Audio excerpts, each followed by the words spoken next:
Meeting to order for the Harwich Select Board, meeting of Monday, August 4th, 2025. And I'm looking for a motion to go into executive session in advance of the open session.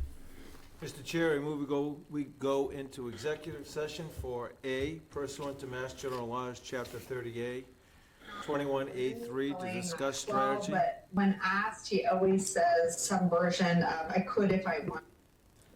Thank you for that.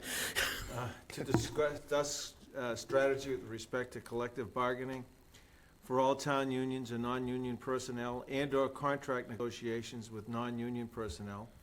And the chair has determined that open session would have a detrimental effect on the town's bargaining position. B, pursuant to General Laws, Chapter 30A, 21A2, to conduct strategy sessions in preparation for negotiations with non-union personnel and to conduct contract negotiations with non-union personnel. Acting town administrator votes may be taken. And C, pursuant to Mass General Laws, Chapter 30A, 21A7, to comply with or act under the authority of any general or special law or federal grant and aid requirements. The open meeting law, Mass General Laws, Chapter 38, 22F, G, to review, approve, and/or discuss the possible release of executive session meeting minutes dated July 21st and July 28th, 2025. Anyone second? Second. Okay, it's been moved and seconded. I will note that we will be back in here for a public session no sooner than 6 p.m., but we will go into executive session first. So with that, I'll take a roll call. Pete? Anita? Aye. Mark? Aye. Jeff? Aye. And I'm an aye, so it's unanimous. We'll be back. The Select Board meeting for Monday, August 4th, 2025, back into order. We were in executive session earlier, and I can report that we did not complete all of the elements of it. We probably will go back after the end of the meeting, but we'll make an announcement at the end of the meeting. We did take action on the July 28th executive session minutes, approving them, and with heavy redactions because of ongoing contract negotiations, we have voted to release a portion of those same minutes. And I would ask you all to join me in the Pledge of Allegiance. To the flag, United States of America, and to the republic for which it stands, one nation, under God, indivisible, with liberty and justice for all. Well, this is really exciting. I want to welcome you all. I appreciate your showing up for this. Before we go too deeply into this, I want to personally thank Mark Kelleher, who invested a lot of time and effort in seeing that this would happen. We haven't done this for a number of years. I think it's an important issue to make sure that we do it. Mark spent an awful lot of his time getting this thing working, and any appreciation should be aimed at him. So, with that, we'll start out with, before the non-resident taxpayers section of the meeting, any staff comments or announcements?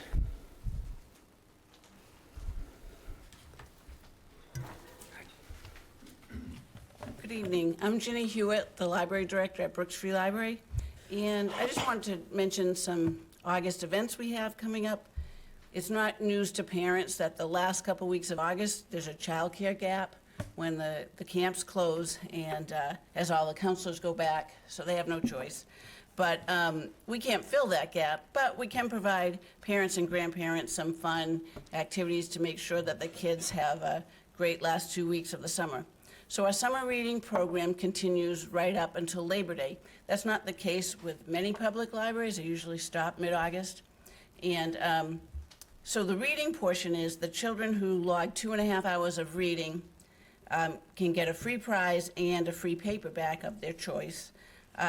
It's not too late for kids to sign up. There's no deadline, so just sign up on the website and come in and get started. And if you have any reluctant readers, our youth services staff excels at finding the right book for kids that, according to their interests and their reading levels, that should spark their interest in reading. And then we have a whole lot of activities and events right up until the end of August. I actually just counted, we have 33 different programs for children between now and Labor Day. And so I'm not going to read them. But we have a circus program, a shark program, a magic show, a Pokemon party, art programs, tie-dye, food and fun, ice cream in a baggie, craft programs, rainforest reptiles. They're all on the calendar on our website. And what I wanted to mention, two things. One is that the popular programs require sign-up, and the sign-up opens 2 weeks ahead of time. So parents should be looking now for, later in August. And also, our website, brooksfreelibrary.org. And also all of the special programs, the big performers, the paid contractors are funded by the Friends of Brooks Free Library. So we really appreciate their support with that. Thank you.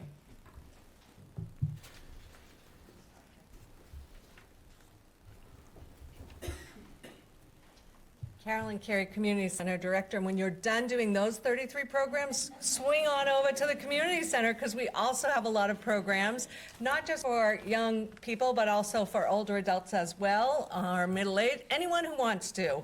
We are doing seashell painting throughout the month of August. We have the shells inside, paint station, and then we hang them outside so you can see them on the display as well. We already have quite a few that have been done, so that is a free event. On August 13th, we have Whaling in New England. We have a big band benefit concert on August 14th. We have Minute to Win It, August 15th.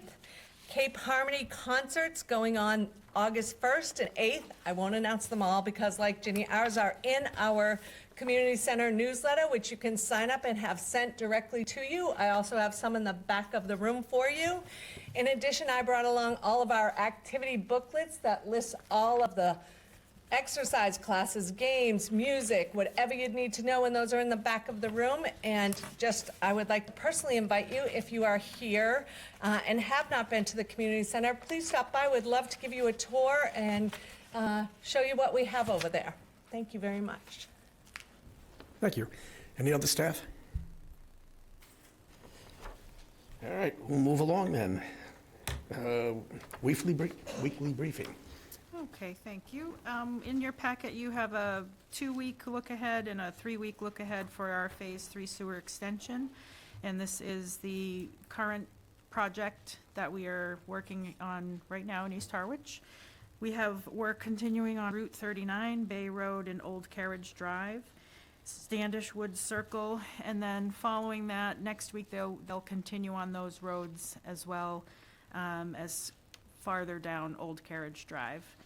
And as far as Phase 3A goes, which is the Great Sand Lakes area, we are working on final design plans for that, and we will have more information on the website, a list of addresses that are impacted, as well as contact information for questions. In your packet also is an updated project list. Not too much has changed since I last presented this to you, except we have completed a couple more projects and moved some from the awaiting initiation stage into a IFB or contract awarded stage. The Brooks Academy Museum project is on track. We will have submissions for designers set for August 20th. And if anyone has any questions about the project list, it is in your packet, color-coded by awaiting initiation, complete or contract awarded, and ongoing.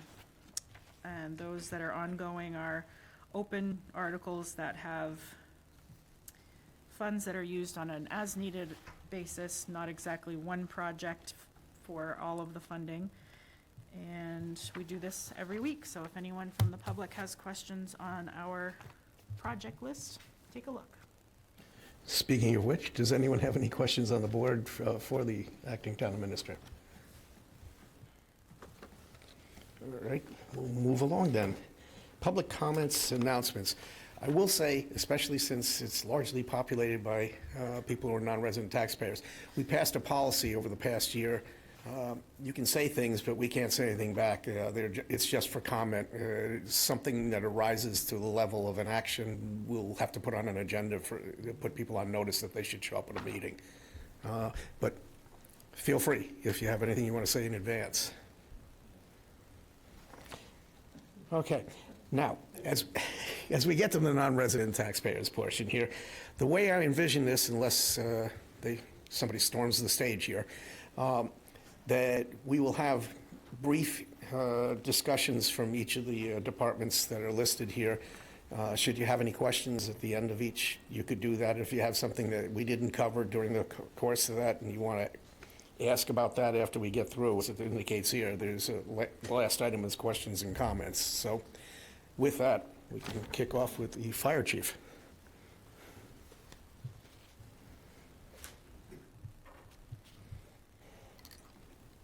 Good evening.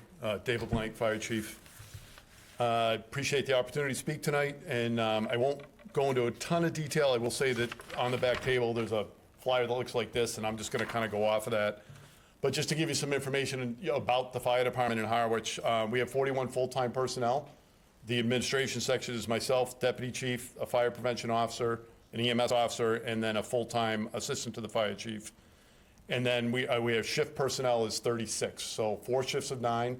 Our minimum is 8. So there's a captain and 5 firefighters in headquarters. There's a lieutenant and 2 firefighters at Station 2. What's significant about that is that as soon as the ambulance goes out the door, we lose 3 people to that call, and we lose them for a period of about 2 hours. The hospital's in Hyannis, so by the time they pick up the patient, drive to Hyannis, get all the work they have to do, transfer at the hospital and back, it's about 2 hours. So we supplement our staffing every day with overtime. The problem is there's 41 people. It creates a tremendous burden on the shift personnel, as on their days off, they're then coming back and supporting or supplementing the station. So it's a challenge for sure. It's a challenge that all the departments around us face. It's going to become more of a challenge as housing is an issue in Harwich because they can't live here and they have to live within 6 miles of either station to be eligible for overtime. So it's something that we're constantly work through. You may remember we added 4 personnel last year, and then we increased or 2 years ago, and then increased the overtime. And that was to make sure that pretty much nobody was ever alone. So that ambulance goes out, 5 at headquarters, leaves the captain and 1 other person back, so at least the captain wasn't alone. So with that, one of the other problems that we face, and we just hired, so if you've been watching social media at all or aware, we had a bunch of retirements this year. Our EMS officer, our fire inspector, 2 captains. So we hired 4 personnel. We promoted 2 captains. We promoted 2 lieutenants because everybody moves up, an EMS officer and a fire inspector. For those 4 openings, we had 65 applicants, which is an amazing number. But what we really need are paramedics, and paramedics are in very short supply. So we were able to secure 1 who already had Mass Fire Academy training. All of our new hires go to the Mass Fire Academy either in Bridgewater, Stowe, or Springfield, and it's a 10-week program. So we're able to send, or we don't have to send him there. The other 3 we're going to send shortly. They're actually scheduled for December. As far as the apparatus and everything else, we've been fortunate, and my thanks always goes to the taxpayers that support us with our fleet. So our fleet in our buildings, the Station 2 is 6 years old. That was a little scary. And headquarters is 30 years old.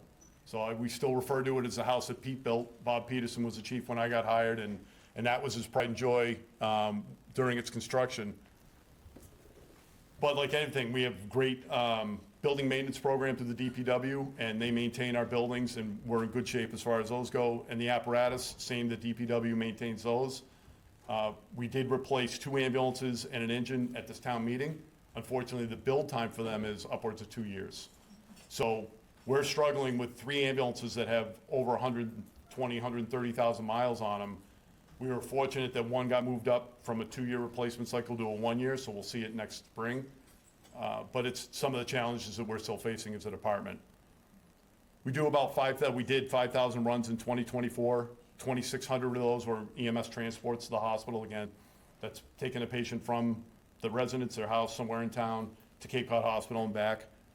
Total was about 3,700 medical calls, 78 fires, which is anything, it's building fire, car fire, something like that. Many of those are mutual aid. And then our fire prevention division did 319 inspections, issued 143 permits. all of which, all of those create, the ambulance transports and those both create revenue that goes back into the general fund for the town. And then my final comment for tonight, unless anybody has questions, is that for those of you that aren't here year-round, but have an alarm system, either medical alarm or a fire alarm in your house, there is a town bylaw requiring that you have a lockbox. We have a unique key that only the fire department has that can open that lockbox, but it gives us keys to your property.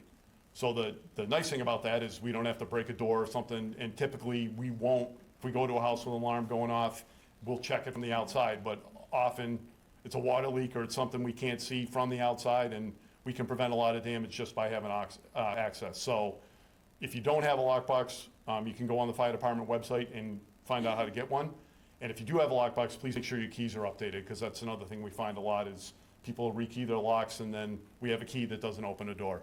So with that, Mr. Chairman, those are my comments. Now, I anticipated that we'd ask questions in the end, but should you want to as we go along, that's perfectly okay. So if I don't hear any questions right now, we'll move on to other department staff. Okay, Thank you very much. thank you, Chief. And now the other chief, our police chief, Kevin.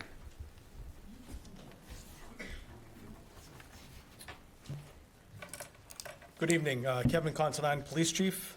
Just for an introduction, if you happen not to know me, I've been in town for quite some time. Started here in 1996 as a summer police officer. For those of you that frequently banked in 28 and swore at the police officers for clogging up traffic, that was probably me. Or got an orange ticket on their car, that was probably me. But I say that because I think it's important, especially in our field of policing, where the board last year made me police chief, first inside chief for the police department. Fire department does it quite well, but first time inside police chief for 24 years. So proud of that, but the reason why I say that, especially in policing, it's real important for me as your police chief to not only know the department, but know our citizens, know our community, know what goes on year-round.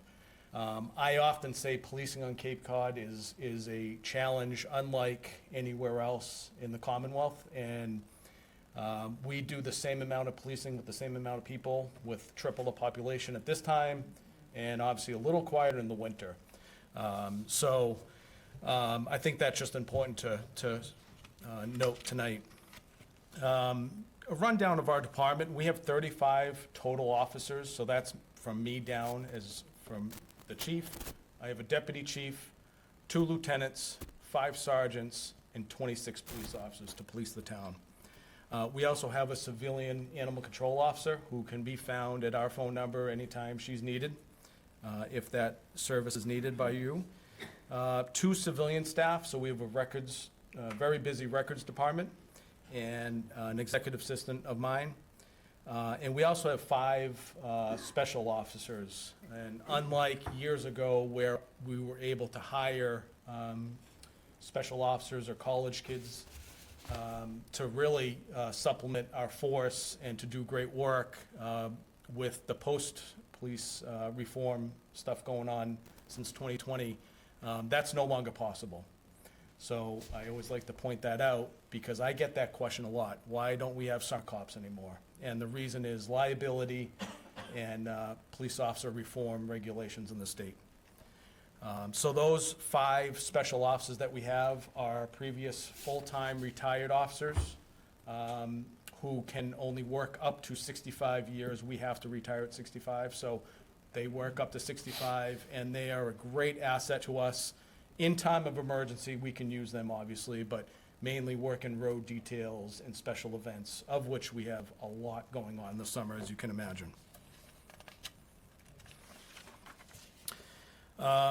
We continue, of that 35, or really 26 police officers, we continue to have some vacancies.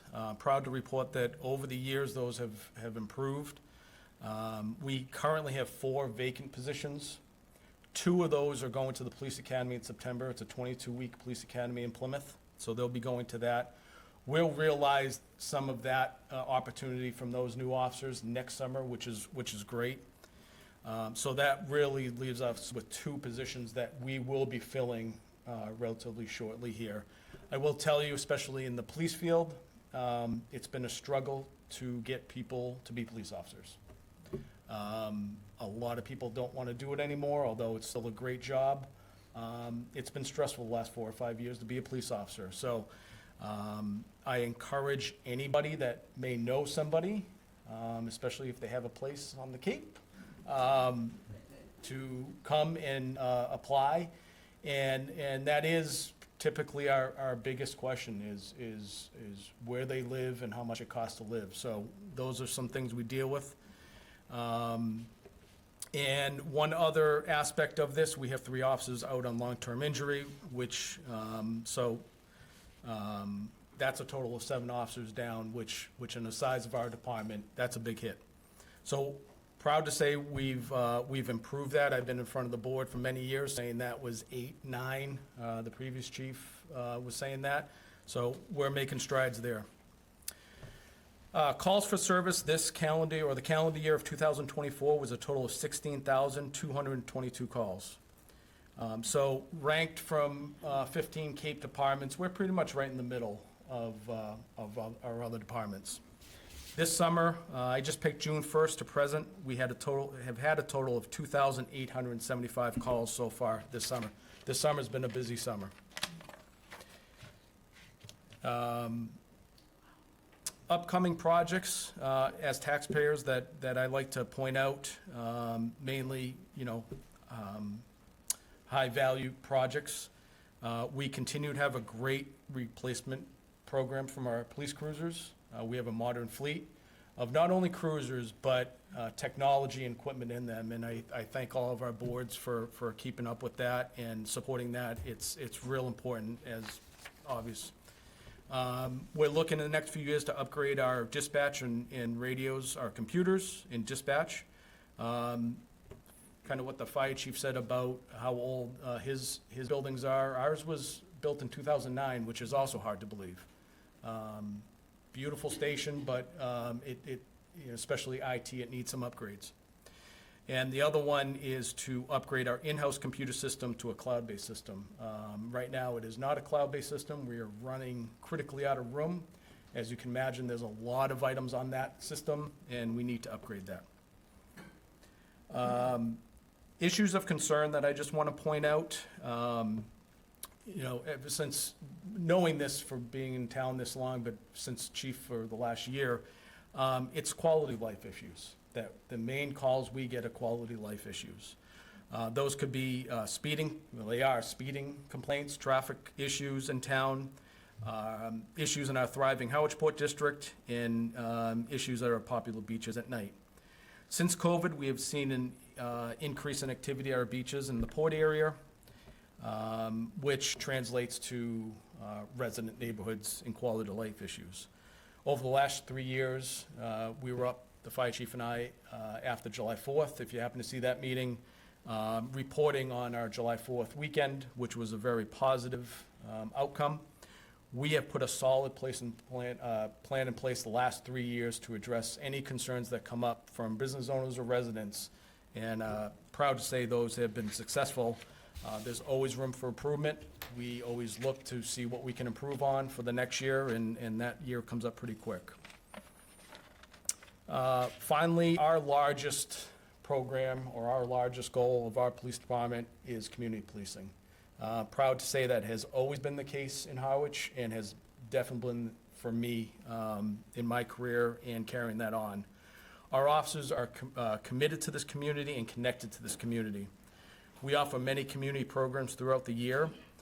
If we can ever be of assistance of anybody, please do not hesitate to call. We still get the calls, well, I wasn't sure if you were open. Well, we're open all the time, so never be ashamed to call police or fire, because we're here. And one program that we do have that we're very proud to bring back this year is our Citizens Police Academy. If you happen to be here in the fall, it runs from September to November, Thursday evenings for 3 hours for 10 weeks. You learn everything about the police department. You get to go on a ride along. You get to go to the range with us. It is a great opportunity to learn not only about the town, but your police department. And we wrap it up right before the holidays, so you don't miss any holidays. Again, Thursday nights for 3 hours for about 3 months, and that will be coming out by the end of August. Applications will be coming out, and you can check our Facebook page for that. So thank you very much. Good. Anyone have any questions for the chief? And I have been somewhat remiss, that also counts the board, so if anybody wants to chime in. And while you're still there, I was also remiss in not putting this into context, because the first 2 reports that you just got, it's meaningful to understand what it is they're facing ultimately. First thing is, Harwich has between 33 and 34 square miles of property, so it's a big place.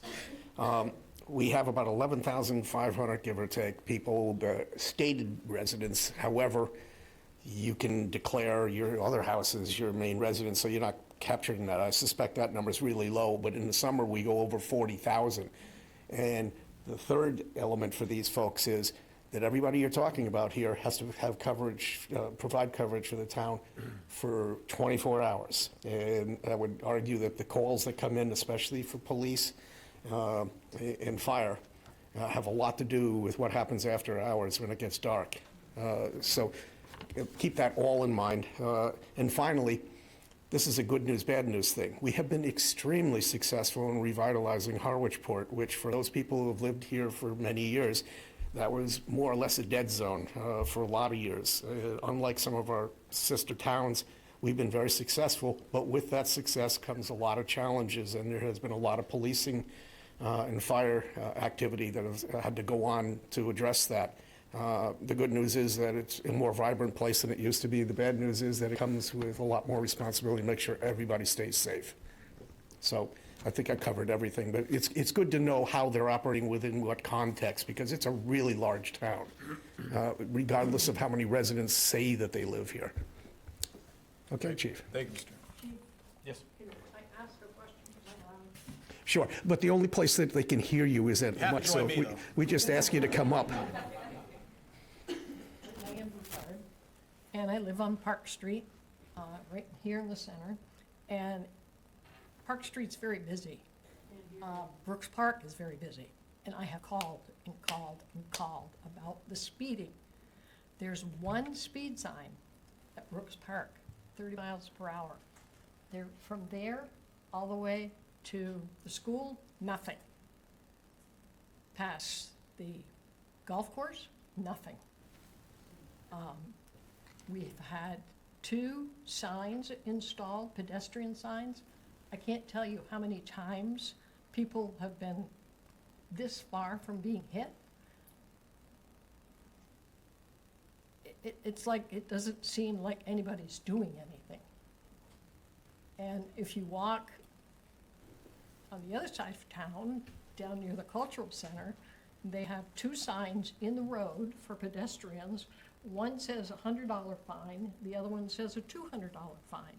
And then you have signs down there that say $100 or $50. There's no speeding signs anywhere. There is so much traffic coming in on Pleasant Lake, and since they hit Main Street, they cut over on Park Street, and we have huge trucks. We have vehicles that have those brakes, what do you call them? Jake brakes, that are so loud, and they're all day long. And it doesn't seem like anything's being ever done. Chief, before you take that on. Yep. Thank you, ma'am. I appreciate what you're saying. The chief and I have had this discussion, especially about the absence of speed signs for the last 6 to 8 months, something like that.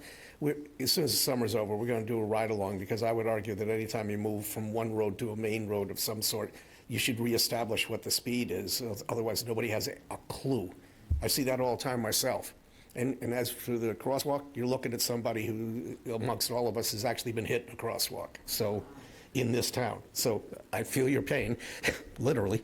And we're working on every single part of that, but now the chief can address that. Yeah, thank you. And there's a lot there, so bear with me. You know, with what the chairman just said about Harwich Port in general, but at Harwich in general, Harwich is thriving. I've never seen so much traffic in Harwich as I have done this year, and that's the honest truth. So I do want you to know we are out there. We have a dedicated traffic officer that all he does is traffic. If you haven't, I'm sure you have, because I've seen Park Street on there. However, there are 50 other streets on there asking for the same thing that you're asking for on Park Street. So what I ask is, you are put on a list if you call for traffic concerns. We have a spreadsheet. I look at it every week, and we assign officers to those areas as time allows, unfortunately. I don't want to get into, I mean, we just talked about manpower and the number of officers.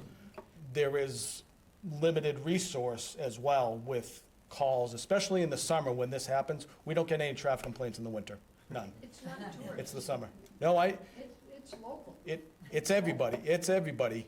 I'm sure the DPW director can help out with signage. That's more his ball game than mine. I don't put up signs. I don't touch signs, but as far as signs go and the white speed signs, they're at start and an end of a road per mass guidelines. We can, as a town, and we've done it on Bank Street, you'll see 30-mile-an-hour signs in the middle. We can put up additional, but the reason why typically history you see at the start and the end of a street is that's how it was done years and years ago, and that's where they have to be, not in the middle. So I can assure you that, especially over the last year, my top concern has been traffic safety, speeding, and every other crosswalk. Crosswalks are a whole, we can talk all night about crosswalks and what people don't do in crosswalks too. However, and bike crossings, there's a lot of real estate to cover, and I'm not making an excuse, but we are answering a lot of other calls too, and unfortunately, some of those things do come at the end of other calls. But I can assure you that top of my priority has been and will be and always will be traffic safety and answering complaints. How do we get, You need to come up. You need to come up. how do we get a flashing light at the bike path on Brooks Park? One that works. You need to ask the board this. Thanks, Lynn. Thanks, Chief. Lynn Cooper, DPW Director. That intersection, as well as the crossing of 124, has no bike crossings for a reason. They're both complicated intersections. Mass DOT has a trail modernization program that's supposed to fund $1.2 million worth of improvements to the Old Colony Rail Trail, which stretches from where it reaches the Cape Cod Rail Trail, the roundabout, to the Chatham line. Those two intersections in particular are complicated for a number of reasons, and they will be addressed with this oncoming project that is funded in 2027 by DOT. Come on up.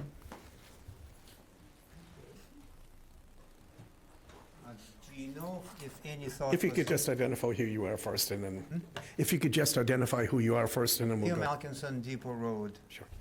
Have any thought been given to the Depot and Route 28 intersection? Because it's very dangerous. The cars are I'm gonna go coming, sit down. cars are coming over the hill. There's a curve on the other side, roundabout or something, or underpass. I think our director of highway is gonna, DPW. DPW. Thank you, Mr. Chair. That intersection, we have looked at least 3 times. It is, Route 28 is Mass DOT jurisdiction, and anything that's designed has to be done to codes. It's called the MUTCD code. The acronym escapes me at the moment. Because of the speed and the line of sight, because of the hill, the only way anything could go in there would probably be full signalization. Other than that, DOT just did, within the last year, a complete evaluation. They sent us a survey team out, and what we got back from them, and it was a resident that requested through traffic safety or through me, And we went up the food chain as far as we could, and really, it's going to take full signalization, which nobody's applied for as of yet, to make that, put in a crosswalk at that location. So I know people think you can just throw a crosswalk down. It's not as simple as that, particularly when you're dealing with a state road. Okay, Mr. Chair? Okay, but you're going to come back. Is there any other questions? I guarantee you the chief and I will be spending some quality time driving around looking at speed signs, because that's something that we're aware of. It has to change. So with that, it says Recreation, but it's Youth and Recreation Commission. Rarick.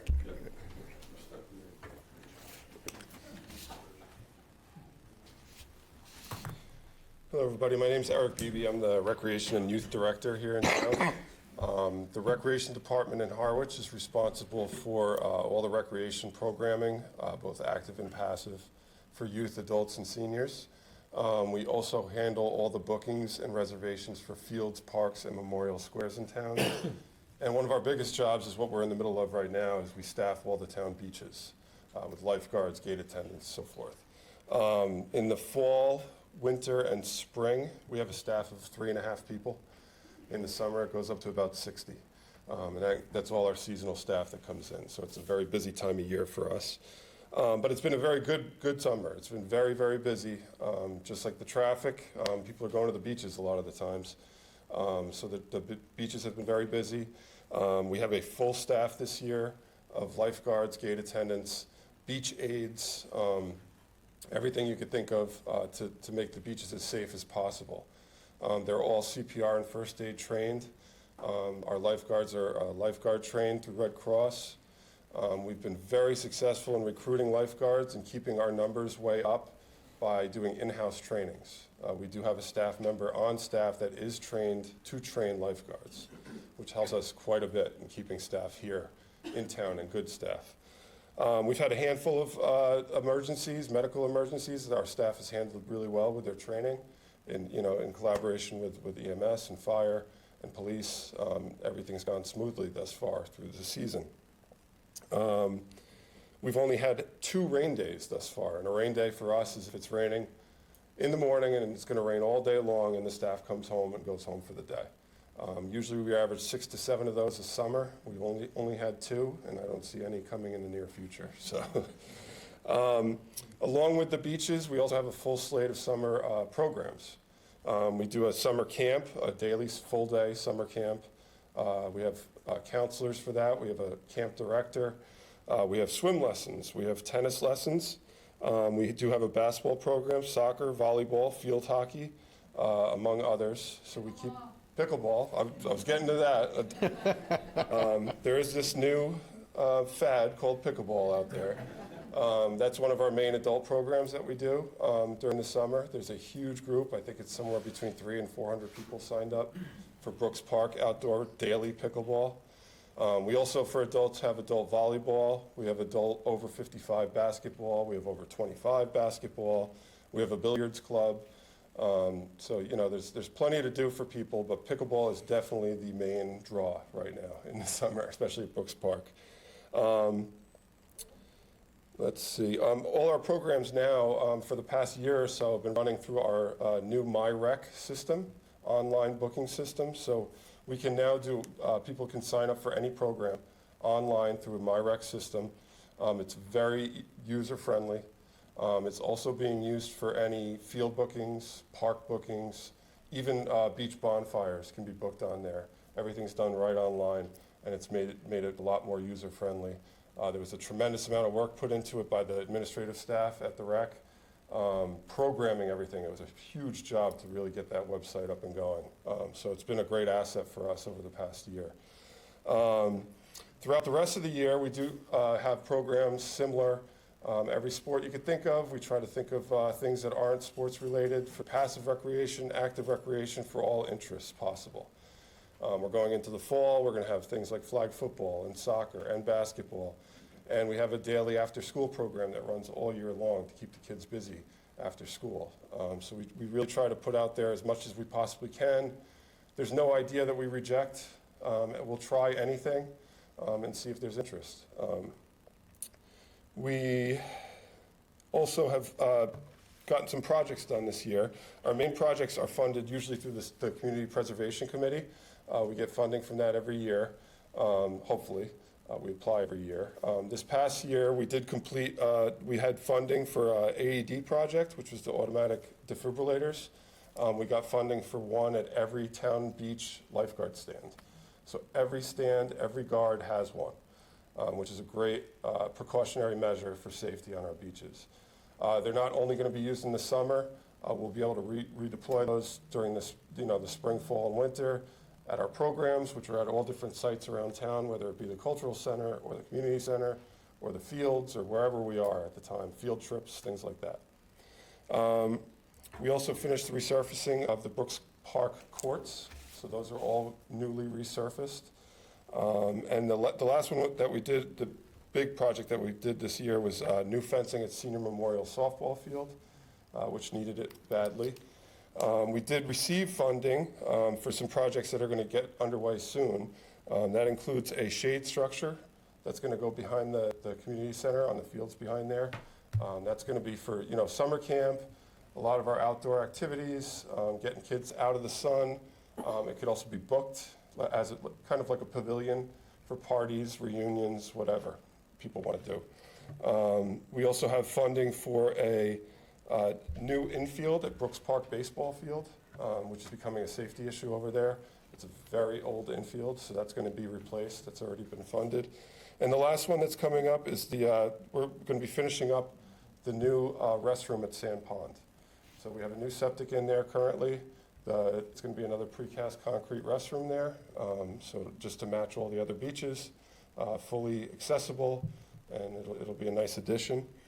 And those are the things that are coming up.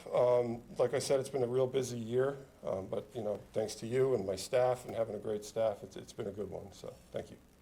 Thanks, Eric. Questions from the board? Questions from the audience? Thanks, Eric. Yep. I told you you're going to be back up again, Link.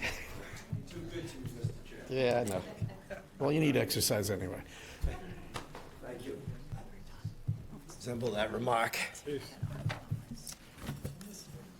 some departments that aren't on this list. Link Cooper, DPW Director. I'd like to start out by saying I agree with the police chief that this is the busiest I've ever seen the Cape. The more traffic, more people, never seen it like this. I'm a native. Doesn't buy you much any longer being a native here. Only constant is change. I started my career back with the town in '91, working at the disposal area, running equipment and heavy equipment and driving tractor trailer. And to work for the town has been a real privilege. To be its DPW director and lead the men and women of the DPW is a real privilege. It's one of the highlights of my entire career. The DPW consists of 39, or the Department of Public Works consists of 39 full-time employees in 7 divisions. We take care of servicing everybody. You drove here, you're on a road that we maintain and have jurisdiction over. We support all the departments that have been to this podium tonight and probably those that have yet to come. In some form or another, we touch everybody's lives and we're doing something for everybody. And I'd like to think that my staff feels the same enthusiasm working for the town and puts their best foot forward as well. I'd like to just read the mission statement of the DPW real quick, and I promise not to bore you much after that. Through teamwork and interdepartmental coordination, the Department of Public Works strives to provide the highest quality of public service to the residents, businesses, and visitors of Harwich in the most cost-effective manner. Some of these services include snow and ice. It doesn't snow here anymore. Stormwater, drainage, construction and maintenance of public roadways, solid waste and recycling management, management of the town-owned parks, athletic fields, beaches, cemeteries, public buildings, and grounds. The 7 divisions. highway, disposal, park, cemetery, facility maintenance, vehicle maintenance, and custodial maintenance. It's a busy place. If anyone has a request for service, I urge you to call the highway department or the DPW. We're very responsive. I'm maybe antiquated in the fact that I take pride in that we still answer the phone with a live person. And that wasn't always easy, to have that staff, but I think that's important, that we can get out there in a timely fashion and address concerns that people have. I've just highlighted a few things I thought that non-residents be interested in, and we'll start with the beaches. We have 22 town-owned beaches. Of those, there's 7 or 8 of them that get cleaned with our surf rake, that green thing pulled behind a tractor every morning. That operator, Dave Ridington, does a wonderful job. I think our beaches look almost like Florida, the ones that he cleans. Red River Beach is obviously the biggest beach, and that receives cleaning 3 times a week, Monday, Wednesday, Fridays. Bank Street gets it Tuesdays, Thursdays, Earl, Pleasant, and a few more that I'm missing. And like the freshwater, kind of once or twice a season as may be needed. Trash pickup. Part of our duties is we have 88 locations. No, that can't be right, I'm sorry. 88 trash cans deployed at 38 locations that we have to pick up daily. On the weekend, it's twice a day. Yes, it's twice a day on Friday, Saturday, and Sundays. Those trash cans are for anything you might bring to the beaches with you. They're not for household trash. People still, even though we put the dog houses on them, they still somehow manage to fit some large bags in there. Public restrooms, we have 11 public restrooms, and those are cleaned twice a day. And those are generally open, try to get them open before Memorial Day and close them on Columbus Day, or the day after Columbus Day. The disposal area. If you don't have, if you have recycling or trash, you can get into the disposal area with a one-time $10 user fee. I imagine a lot of non-residents don't buy the annual sticker to get it. Actually, we don't have stickers any longer. Somebody get rid of those. Wait, read. To purchase a permit to access isn't needed. You can pay a $10 fee at the gate and get in. At the disposal area, we also give away free. You can take as much as you can shovel, compost, wood chips, and recently we added manure to the mix. Again, that's what you can shovel. We don't load you. And road work. Typically, we have a summer shutdown, but because of the sewer work and other construction projects we got going, we try to keep those off the main roads, but we have allowed work to happen on the side roads. And most of those are worked out with the police department, and we do what we can. I would like to say we have one noticeable project, the sidewalk project from Bank Street to Saquatucket Harbor. The board wanted that project, I believe 11 or 12 years ago, was requested. Well, we wrote Mass DOT. It's finally come through fruition. I thought we hit a home run having Lawrence Lynch as the contractor this spring, and what you see there essentially got done in 3 months. There's going to be utility relocations, a lot of poles are set, still some to set, transfers and so forth. So you won't see much in the way of probably actual construction this fall on that project. It's more utility work that's needed. I was hoping that we would see this a 2-season, but it's looking like it's going to be a 3-season. We say that because there's a summer shutdown, not allowed to work on 28 in the summertime, and Mass DOT shuts people down somewhere in mid-December, usually to March. So when those are the seasons, you've got a spring and fall season to work here. And with that, that concludes my formal remarks.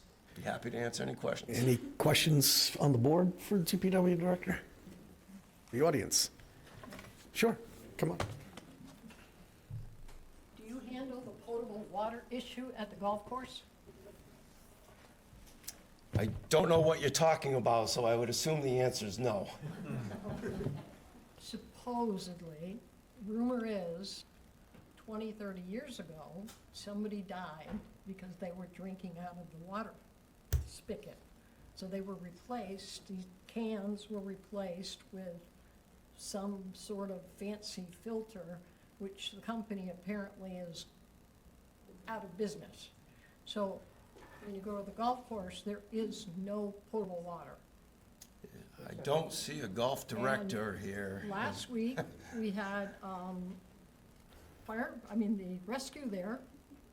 A man passed out. It was 90-something degrees, and there's no water. And if you bring a can of water or jar or whatever with you, you run out halfway through. But there's no place on the course unless you go back to the clubhouse to get any water. In his defense, that would be there's somebody who actually runs grounds in the golf course, and we could bring that up to them. It would not be something DPW does. Any other questions? Yes.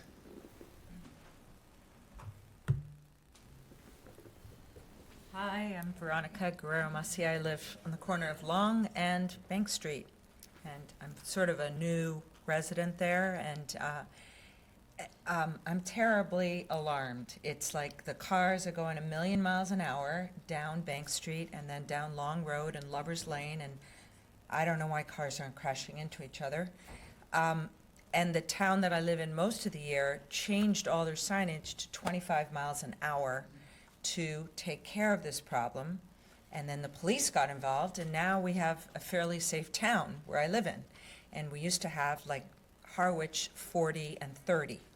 So I'm just throwing that out there. And then the other thing is, I'm wondering if the sidewalks, which I'm so grateful we have something on Bank Street, but I'm wondering if they could get some sort of curb. So, because what they have now in some parts are basically just asphalt next to asphalt. So you're right on the road. So if a car swerved, they would hit you. So you don't have any way to, like some parts have a green tree lawn, but a lot of parts it's just a piece of asphalt next to the road, and some of that's along curves. So just wondering about the sidewalks and the speed. The speed I would take up with the police department. The DPW does not handle enforcement in any capacity. Bank Street, yes, is substandard sidewalk. Sidewalks, at one time, we did have a proposal, and I don't remember what exactly happened to it. But it was a long time ago, because back then it was $330,000 to reconstruct that. I'm going to say that would be north of $1 million project to rebuild the sidewalk. Modern design criteria does require either a 3-foot grass strip or grade separation to the road. That was done obviously prior to meeting those requirements. And I have no plans for reconstruction of Bank Street sidewalk in our road maintenance plan. Excuse me. Bill Coleman, my wife and I recently purchased on Black Lock Drive. My primary residence is in Maynard. Recently, on one of the local Facebook groups, a person put a picture of one of the trash cans at one of the beaches that was overflowing. And I get the fact that busy weekend, a lot of trash gets accumulated, you can't get to it real quick. But one of the things I noticed in the picture, and I commented on there, is that it seems like half the trash that you could see was aluminum cans. Any thoughts of putting some recycling bins in addition to the trash cans at that, to try to separate that out? It's an excellent question. I'd like to see the picture. That I don't have any social media myself. I will try to find it. I'd love to see it. We did try this out with the Big Billies, the automatic trash cans we had probably a decade ago or 15 years ago, and what we found was trash ended up in the recycling that made it not worthwhile doing in the first place. Further, try to recycle anything but cans these days, anywhere. And in any commercial quantity, it is next to impossible to get most of those recycled. Nobody really wants the plastic or the glass. They only want the cans. So we did try it. We abandoned it. We tried it at Red River Beach and I think Bank Street Beach, and it became more labor than was worth trying to do. Yes, sir.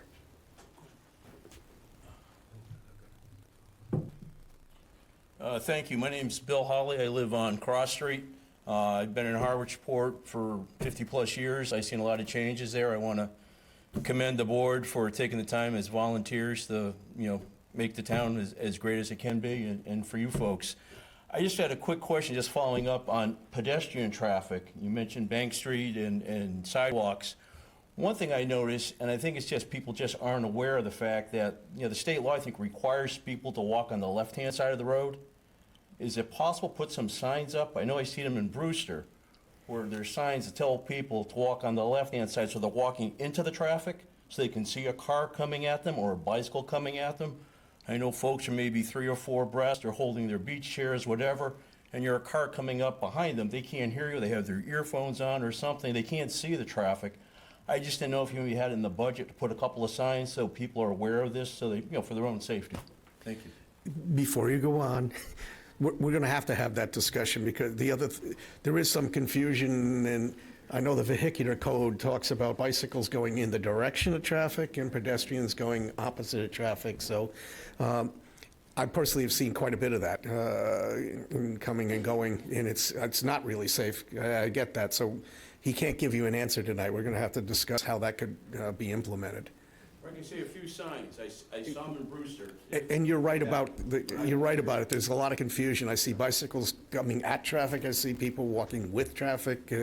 It probably is worth putting some signs up, but he's going to be making a lot of signs because he's going to be doing speed limit signs too. If I may, we're happy to put signs up once the police department requests them. Regulatory signs get replaced, advisory signs, which are yellow signs typically. We work in coordination with the PD, and whatever they request, we work out and usually install. And in his defense, as he was talking about the highway department, you will have noticed if you've been here for quite a while that people give you directions to tell you to turn right at the place that used to be. For pretty much everything, so he used to be the highway department. Gave enough time for someone else to come up, Link. Are you happy? Hi, I'm Dennis. Exhausted my time, I'm sure. I'm Dennis Wysocki. I'm at the bottom of Depot Road West where it intersects with Bell's Neck. My wife and I have been here for over 40 years. And I hear rumors that there's some improvements planned for Route 28 street sidewalks, whatever. I'd just like to understand what's going to be happening there and when. 28 or Bell's Neck? West Harwich. West Harwich, okay, I got you. I was on the other side. Yeah, thanks for the question. Yes, we have multiple projects that are in the queue, and we have, this is called the Dennis West Harwich Transportation Improvement Program. It's got a price tag of $18 million. Thank you to the feds and Mass DOT. And that is going to the street. So, let me back up.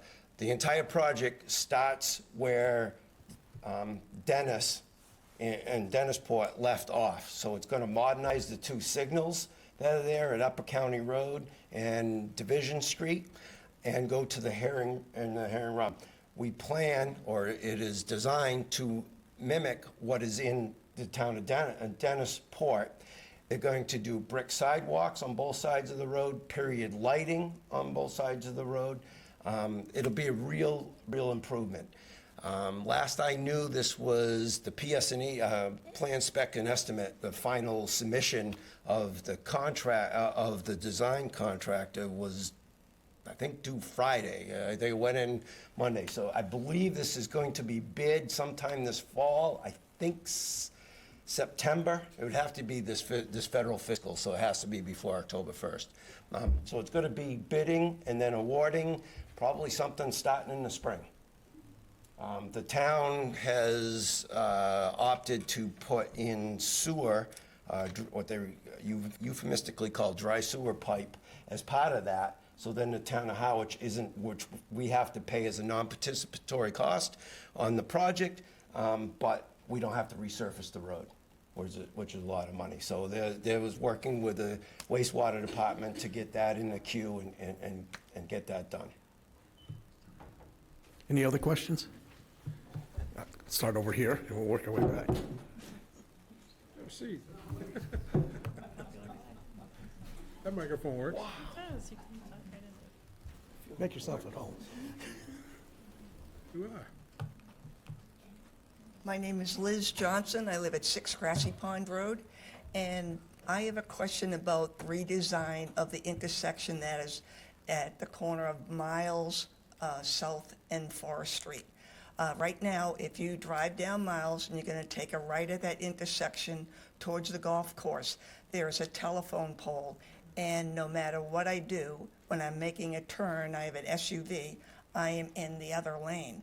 Is there a possibility that that telephone pole can be relocated or moved so that the intersection doesn't become so dangerous? It only took us 3 years to get that pole moved to its current location. We're not quite done. I'm going to put some pavement right up to on the corner that keeps getting cut there. So I know it's tight, but they put it where we asked for it. Well, the question though is, besides you putting asphalt there instead of just the fill right now, it's when you go to take a right and you have an SUV. When I go to turn, I'm crossing the yellow line, no matter what I do. So it's a tight turn, and that's all I'm questioning. Can it be redesigned a little bit more? Understood, and I have no plans to address it, unfortunately. Okay.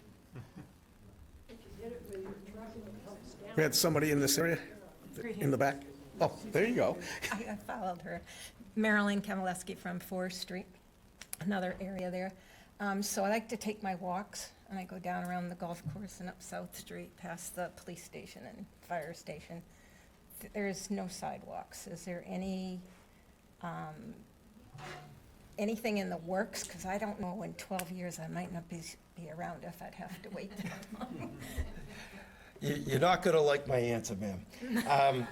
We do have some sidewalk work. We have a Safe Routes to School sidewalk project. It's planning on, I believe, going to be bid in December, and that will improve the sidewalks from around the elementary school. So South Street, Main Street, and Sisson. Where you're talking about, I have no plans. You know, we used to say sidewalks were about $1 million a mile. They're now $2 million a mile to What construct about a more lighting? sidewalk. Like, because the telephone poles are there, but there aren't street lights. It gets very dark. You need to be closer to the mic. We can't hear you. There's a lot of telephone poles, and they don't all have street lights. So it gets very dark. The cars come down. There's a lot more traffic now than there used to be. And, you know, I usually take a flashlight or my phone, and I just try to flash it, but some people don't even notice that. But I think if there was more lighting even, if they don't have the sidewalks, that it might help. And to not put our director in the crossfire here, there's been a lot of discussion through the years about that. We actually have a zoning bylaw about lighting. There's a lot of people who don't want to see more lighting because part of the allure of going in, being in Harwich or on the Cape is that it's not all lit up. So I get what you're saying, but it's kind of a balance, and we always look at accident records to determine what needs some attention. It's not likely we're going to add more lights unless we find that there's some, So I gotta public get safety. hit for it by a car before? Well, I'm not suggesting that you do that. I mean, I'm trying Hopefully to you don't do prevent that. that from happening. No, I get what you're saying, but like I said, I mean, I can say for myself, without putting somebody else's name onto it, my wife and I moved here about 35 years ago, precisely because it was not all lit up, because we wanted to have some more laid-back, dark feeling at night and see stars. I'll invite you to take a walk with me tonight at 9 o'clock around there, and then maybe you'll change your mind. If we're done. Thank you. Mr. Chair, if I may follow that up, I believe the board still has a policy prohibiting the installation of new streetlights that is still enforced. Now, we did switch to LEDs, so that bill has come down considerably throughout the years, but that policy's still in use. And I will say, a lot of times when we used to install streetlights, you always have the unintended consequences. One neighbor wants it, the other finds it reprehensible and can't sleep anymore. So as they say, And that policy goes back about 30 years, so it wasn't people here. No, 2006. Yeah, but first there was a selectman who became an ex-selectman in the 90s because he refused to put any sort of lights up on telephone poles. I believe the one that's on my bulletin board was because of the failed override and tightening the town's belts, why that was. 2 of them. Stopped. I know it seems like just yesterday, but that's 19 years ago. Any more questions? All right, thank you very much. Back. Wait. Chair. Nobody else is going to. No, you can always come up so he knows he's going to get peppered again and stand behind him. Dave Vanderberg, Red River Road. On our street, we have 2 telephone poles that are quite far apart. In between, the wire goes quite low. And last year, your street cleaner got wrapped up on it. And this year, the fire truck got wrapped up on it. And so far, I know that the telephone pole at the end of the street was moved about 20 feet further down the street and closer to the road around 1991. Where is this again? Red River Road. Okay. And there used to be 3 poles there. So 1 pole was taken out in front of number 5, Red River Road. And I think that was done around 1989. But now the wire there is about 8 feet off the ground. So all the delivery trucks going down, any UPS, they see it and then they just back up the street. And we've been trying to get that fixed for about 6 years. So I do know that we get one person that says, well, the cable company owns it or the telephone company owns it. But bottom line, it's not safe. I can assure you the town of Harwich does not own it. Yeah. However, I will look into that for you and see if there's anything to be done. Any other questions? Thank you very much, Mr. Hooper. Thank you, Mr. Chair.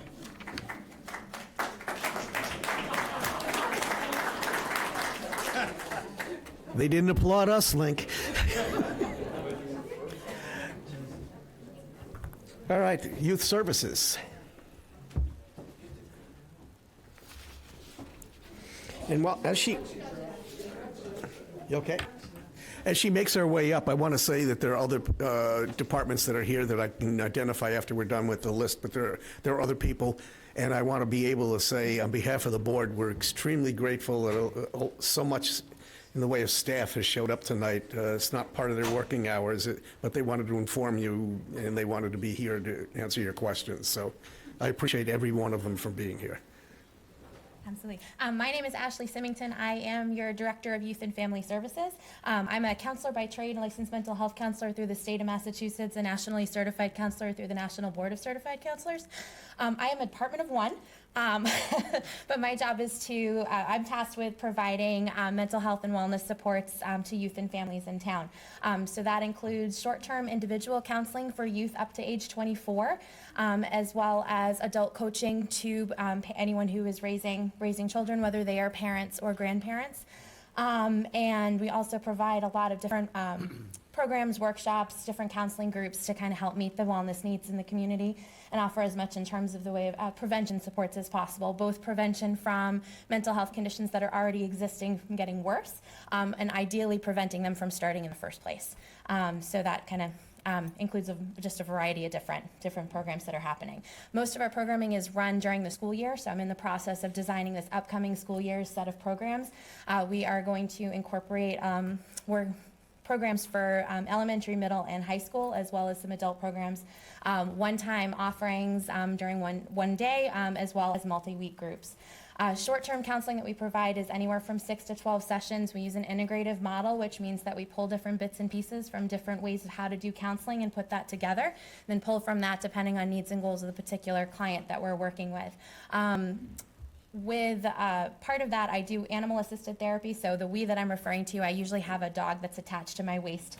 He's not here this evening, but animal-assisted therapy is a core component of what we offer here in Harwich, as well as just really that mindset of meeting people where they are at and helping them with whatever we can. So it's kind of overview of what I have in a nutshell. Thank you. Any questions or comments from the board? And I've been remiss again. I'm looking here at Hollywood Squares in front of me. And if anybody online would like to talk, you just need to use your virtual hand so that we know that you're interested. But do we have any questions or comments from the audience? Thank you. Now, is there anyone here for golf? Mr. Chair, I don't see Roman or Sean here, but they did provide a one-pager that's available in your packet and also up at the back. Just a quick description of our Cranberry Valley Golf Course. It's an 18-hole championship golf course, opened in 1974. There's a full-service restaurant there operated by Jake Rooney's, and they offer many programs throughout the year. An affordable annual pass for both Harwich residents and non-residents. There's a discounted pass for resident, junior, collegiate, and young adult categories. We have some upcoming capital projects to be aware of. Fiscal year 26, that's the one we're in now. We are doing an irrigation upgrade, and that is a $2.5 million upgrade to our existing irrigation. And then in FY29 on the capital plan is a bunker renovation. So those are things you'll see coming up for the golf. Despite their lack of attendance, we can easily get anything to them if you have any questions. Jeff. Thank you, Mr. Chair. If I could just add, all of our department heads are simply all-stars. We couldn't run this town the way we run this town without them, and since we don't have a representative from Cranberry Valley here, I think it's important to note that golf course does about 44,000 rounds of golf a year, which is, by any standard or measure, incredible. And for the staff to take care of the golf course, to make it look as beautiful as it does and play as beautifully as it does on a daily basis, for not only our residents but our guests alike, is something that absolutely needs to be noted here tonight. So that's all I wanted to add, Mr. Chair. The award-winning golf course. Award-winning golf course, yes. Very good golf course. Thank you. And Jeff can speak to that. He actually golfs as opposed to the rest of us. Poorly, but I still get out there and golf.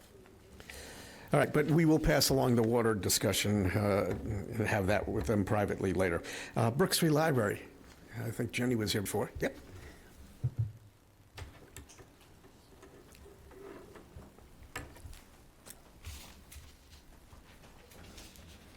Good evening. I'm Ginny Hewitt, the director at Brooks Free Library. Brooks Free Library is the municipal library for the town of Harwich. So we're a town department and governed by an elected board of trustees. The trustees meet on the first Wednesday of every month at 7 p.m. So their next meeting is this Wednesday, August 6th. They invite you to come. They welcome public comment. The agenda and the packet of information for each trustees meeting is always on the town website as well as on the library website. I have, there's a flyer in the packet about information for non-residents about library services, also up at the back of the room if you would like to take a copy. So what services are non-residents eligible to use? Everything. You get the same full access as full-time residents to all the collections, resources, and services. Use the computers, attend a program. If you don't have a library card yet, sorry, I meant to say, anyone can get a library card. You don't actually even have to live in Massachusetts. So if you don't have a library card, come in and get one. If you have visiting family members that don't have a card, have them come in and get their own card. Better than, when the children's books or movies get packed away in their suitcases and they go back to New Jersey or wherever, you won't be responsible for them. So we don't have fines anymore, but you do have to pay for lost materials. And you'd probably rather not be the middleman on that situation. So anyway, if, you can apply for a card. There's an e-card that offered through the CLAMS Consortium. You sign up there, well, through our website too, but it's great. It provides access to Libby, which is a source for ebooks and downloadable audiobooks. But people that get it have a misunderstanding. They're not getting access to all the resources that Brooks Free Library pays for. So you need to come in and get a card. You convert that card, get a full card, and then you have access to all of our online resources and all the physical resources as well. So anyway, I have some card applications here, and if you have proof of ID, I will give you a card tonight. So why would you want a library card? Well, we have everything that you want. If you want to stay informed, we have resources to help you with that. However, if Harwich is your safe space and you want to escape from the real world, we can help you with that too. With books, movies, magazines, it can be your own little refuge from the real world.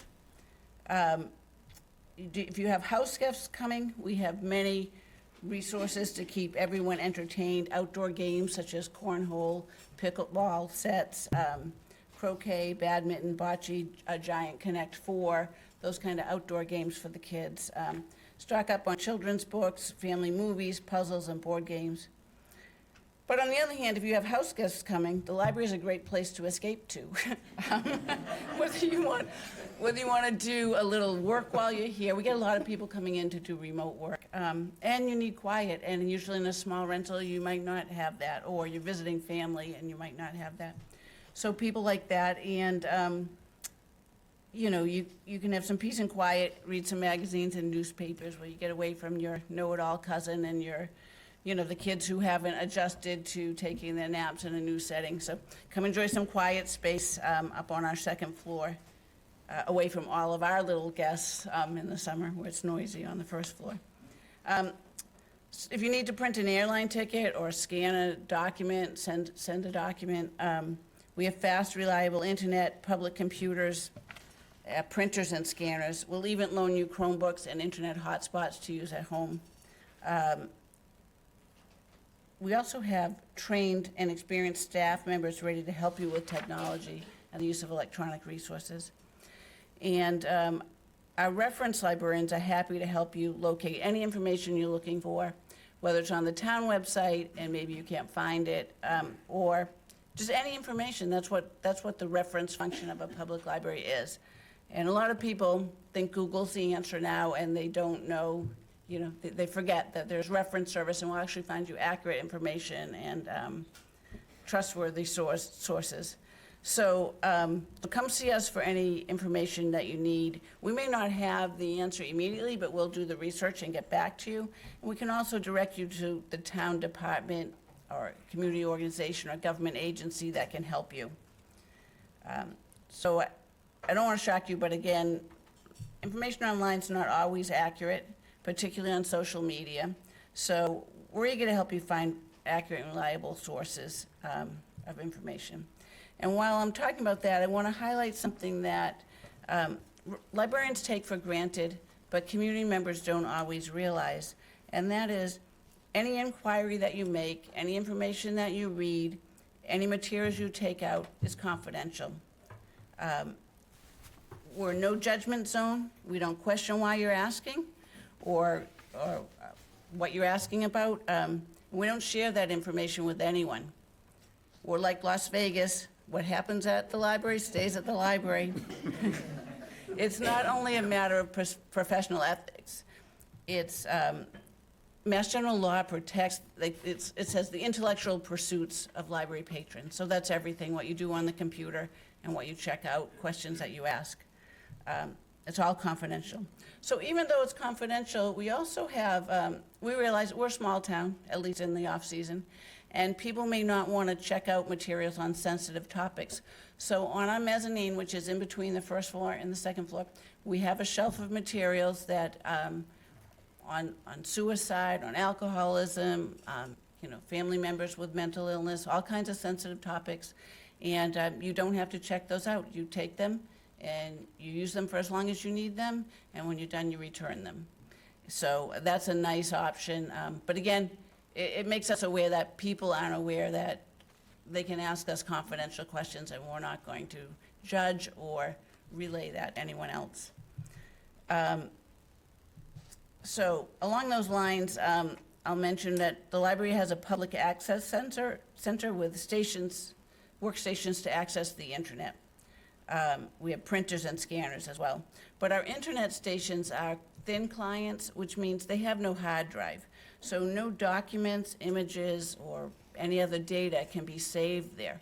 When your time session ends, or you end your session, you close it early, that's it. It's not available to the system restarts. It's not available to the next user. And that's really important when you're using a public, any kind of public technology. So the other thing about that is staff members are happy to provide technology assistance at any time during open hours. But we also offer a drop-in technology assistance program on Wednesdays from 1 to 3. And the reason, even though you can come in anytime and ask, you know, they may not always have the time, you know, the printer jams and someone needs help or whatever. So on Wednesdays from 1 to 3, we have extra personnel assigned for desk coverage so that we can give you some undivided attention. And if more help is needed, we also offer 30-minute book a librarian appointments, and that's just a one-on-one appointment. And I couldn't mention technology without talking about our VITAL program. VITAL stands for Vision Impaired Technology Assistance at the library. We have assistive technology hardware and software for people with vision loss, and we provide one-on-one instruction to teach people how to use that assistive technology. Our VITAL program is led by Assistive Technology Coordinator Carla Burke, and it's now in its 23rd year. We're extremely proud of this program because it's something that's not available, not just in other public libraries, it's not available anywhere else in southeastern Massachusetts. Even from a paid private vendor, you can't get that training. So we're very happy to have that and to keep that program going. The library offers a lot of programs year-round, both ongoing, recurring programs, and one-time special programs. If you're planning to move to Harwich in the next few years, or well, whenever, eventually, you can start getting to know community members, more community members than just your neighbors, right now by joining some of our ongoing groups, like our book groups or our weekly knit-lit group. New members are always welcome, no registration. It's a great, we call it a commons type of program. That's where you get to know people who are not your neighbors, they're not in your church, you don't play golf with them, but a cross-section of the community. And that's always nice. It will make you feel more at home when you when you are able to move here full-time. We also offer passes to 17 different museums and attractions, ranging from things that children like, you know, New England Aquarium, the Shark Center, the Widow Pirate Museum, to art museums, you know, on the Cape and in Boston. So there's quite a variety of things offered. And the Friends of the Brooks Free Library pay for those passes. And I mentioned earlier, they pay for the special performances in the summer reading program. So if you want to support the Friends, please visit their bookstore, which is on the lower level of the library. They gratefully accept donations of popular, recently published books in good condition during their book sale hours, which are Monday, Wednesday, Thursday, and Friday from 1 to 3, and Tuesday and Saturday from 10:30 to 12:30. So now I'd like to talk about resources you can use when you're away from town. Well, you can use them here too, but more of interest when you're away as well. Your Brooks Free Library card provides you access to ebooks, downloadable audiobooks, online magazines, and movies through resources called Libby, Hoopla, and Canopy. If you start at the e-library section of our website, you can read the Boston Globe, Boston Herald, Cape Cod Times, Wall Street Journal, USA Today, and many newspapers and magazines from across the country and around the world, just as they appear in print, at no charge to you. There's no paywall because we've subscribed to these resources for our card holders. We have other electronic resources such as transparent languages, so you could learn a new language or brush up on on something you had in high school. And Consumer Reports, which provides full access to the paid content of their website. Consumer Reports is one of those sites, they give you a little bit of info, but then you're gonna run into that paywall, and with your library card, you won't have to. But you do have to start at our website and click our link to get there. So in conclusion, I just want to say, please take a look at the flyer. And if you have any questions, stop in and give us a call.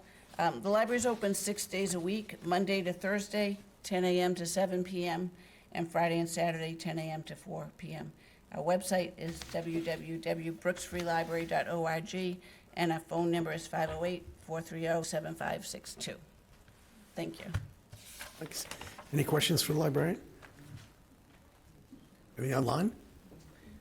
You can come see me on the side, and I'll keep your question confidential.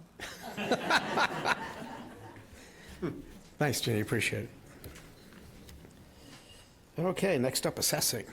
Richard, you here somewhere? No, you're not. Carly is. So Carlene Jones, Assessing Director. So what the assessing office basically does in coordination with Department of Revenue is we certify the value on your property, which then generates the lovely tax bill. Also, with the regular real estate tax bill, you get a personal property tax bill. That is for this not being your primary residence. So if you get a small bill, that's what that is for. The assessing office also maintains your property record card. So I encourage you all to look at your property record card, see what's on there. If you see something that's not right or you have a question about, feel free to call our office because we want to make sure that those records are right and accurate, so that way your assessment reflects that. If you don't agree with something that is on your record card, you can file an abatement. There's a small window, January 1 to February 1, to file this abatement, and you have to provide some information. All the information is provided on the website, so if you have any questions, again, you can call our office at any time with any questions. And I think that's pretty much it. It's just the property assessment. So, anybody have any questions? Questions for the assessor? Come on up.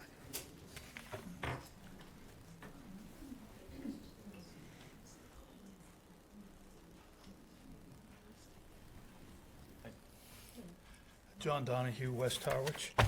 I just have a question about some of the other towns, like Chatham has a certain rate. We have a certain rate somewhere in the middle of the Cape Towns tax rate. And the property values are sort of going up all the time, it seems. And the town, it seems, is not growing in terms of housing. It has a housing shortage or whatever. And I'm trying to correlate all of that together as to why this keeps going, the tax rate is going up, but the population is It's what the market flat. does. So No, we I follow- understand, but where's all this, can the overall bill go down as the values go up? So usually right? when the values go up, the tax rate goes down. Yeah, the rate, but. Yeah, the you're- tax rate you're- goes You're down. paying still, Yeah, but it's depending on your tax bill, yeah. But Yeah, that follows okay. the market, unfortunately, so yeah, it's whatever. I'm just trying to, I pay Yeah. half of this where I live, and it's twice the house and all of that, but I know it's not apples and apples, but I'm Yeah. just wondering if there's It's based off of the sales. how Chatham does it, for example, how does it?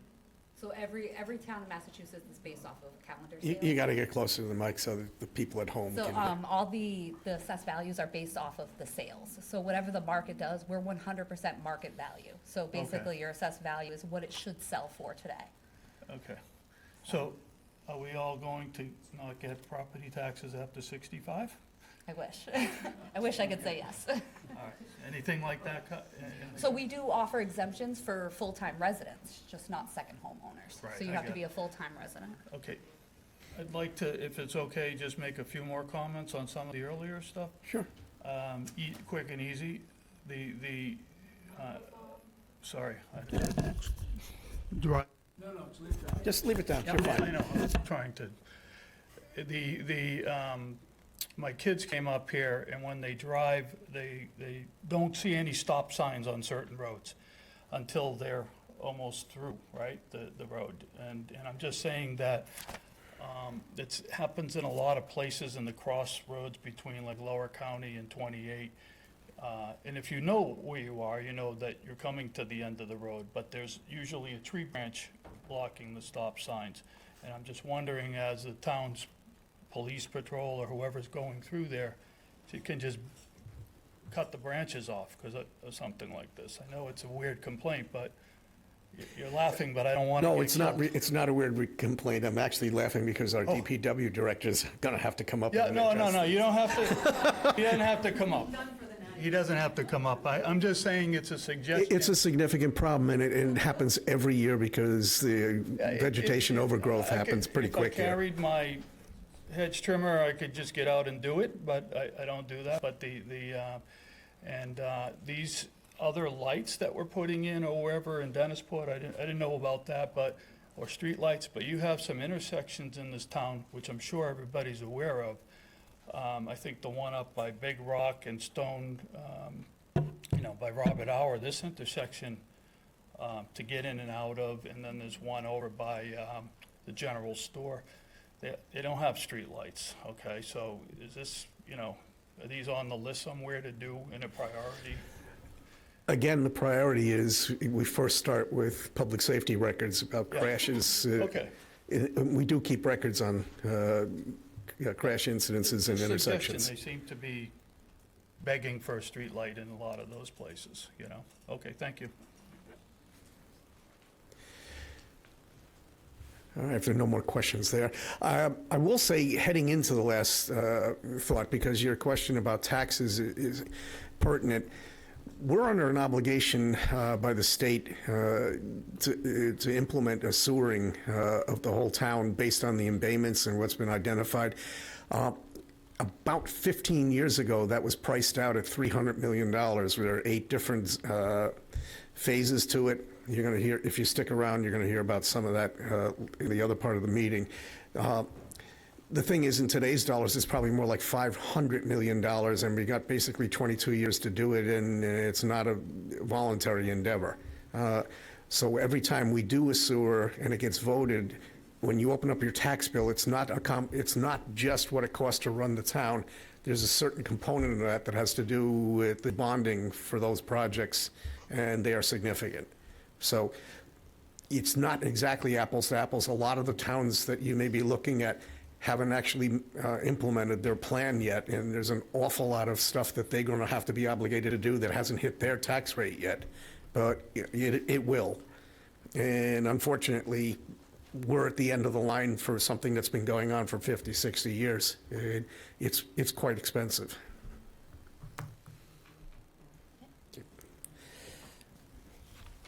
And with that thought, there's two things going on here. Our department is actually combined. There's wastewater and water in the same department. They have their own elected boards.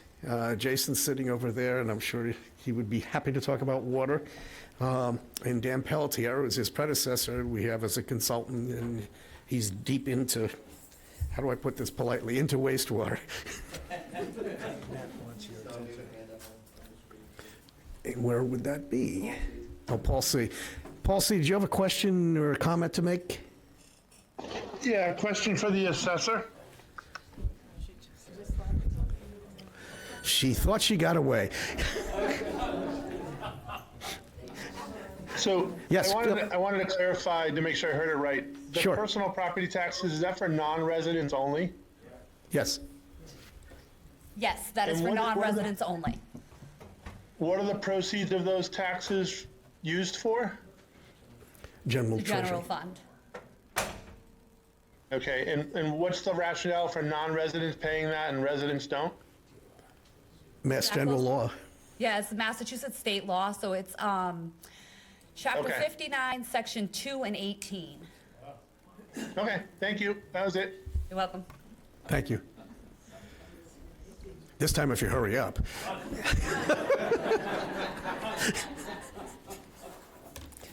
Okay, so we have the wastewater part of that two-headed monster here.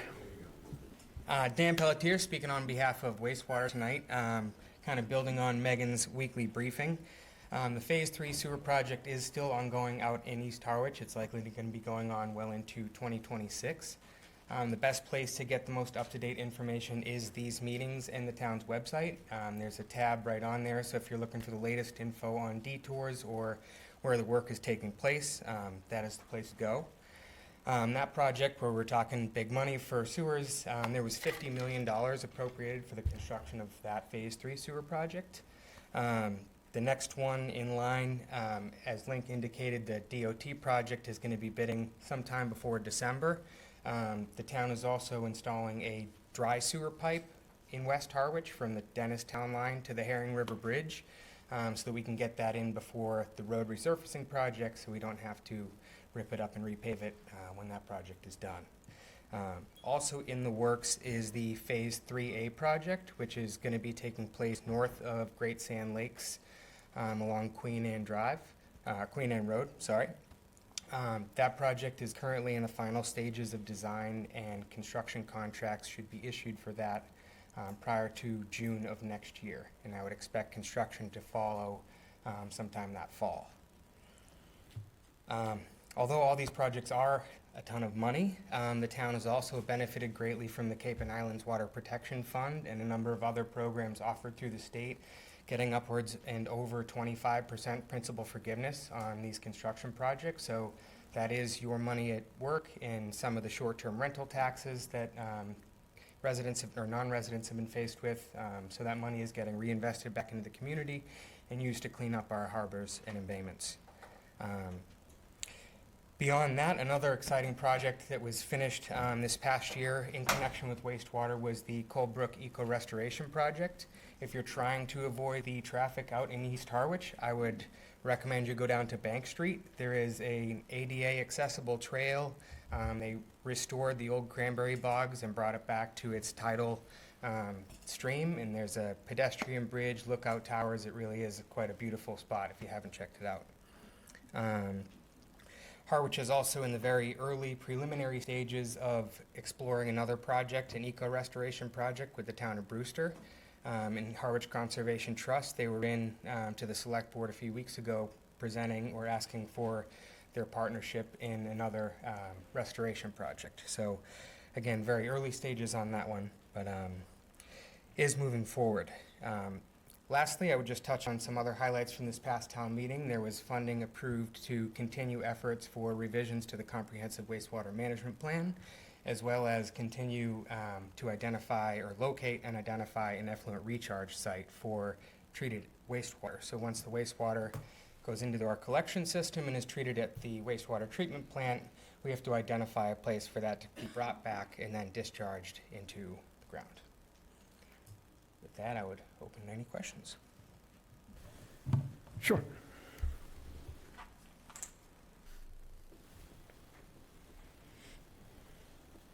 Yeah, Vince Galtieri, 25 Bay Road, or as I call it, Bay Road Speedway. What I hear, when are they gonna go live with the sewers there? I hear there's some problem with a house on Williamsburg that connected to Phase 2, and the solution to that is to rush Phase 3 going live and hook it up to Phase 3. And the other thing was, I just shout out to the cops, they really professional. Every time I just get in my car and go to start it up, they're there going, you know, which way do you want to go? They start clearing out the equipment, and they've been really good. I appreciate it. Thanks. I'm going to call in a pinch hitter for Reinforcements. Jason's well, first he's going to further comment. This is the superintendent of the water wastewater. Jason Trepagna, water and wastewater superintendent. The Bay Road project and it being a rush to go live, it was to clear up an issue that we had on Bay Road. And that is a certain portion of Phase 3 that will be live due to the basically the whole system that goes another way into a pump station. So they were having an issue with that, with a home that was on Bay Road. Do you have a date? For that to be cleared up? To go live. For the house on Bay Road, it will be by the end of this week. Yeah. The whole thing has to be live in order for them to hook up. Yes, that will be.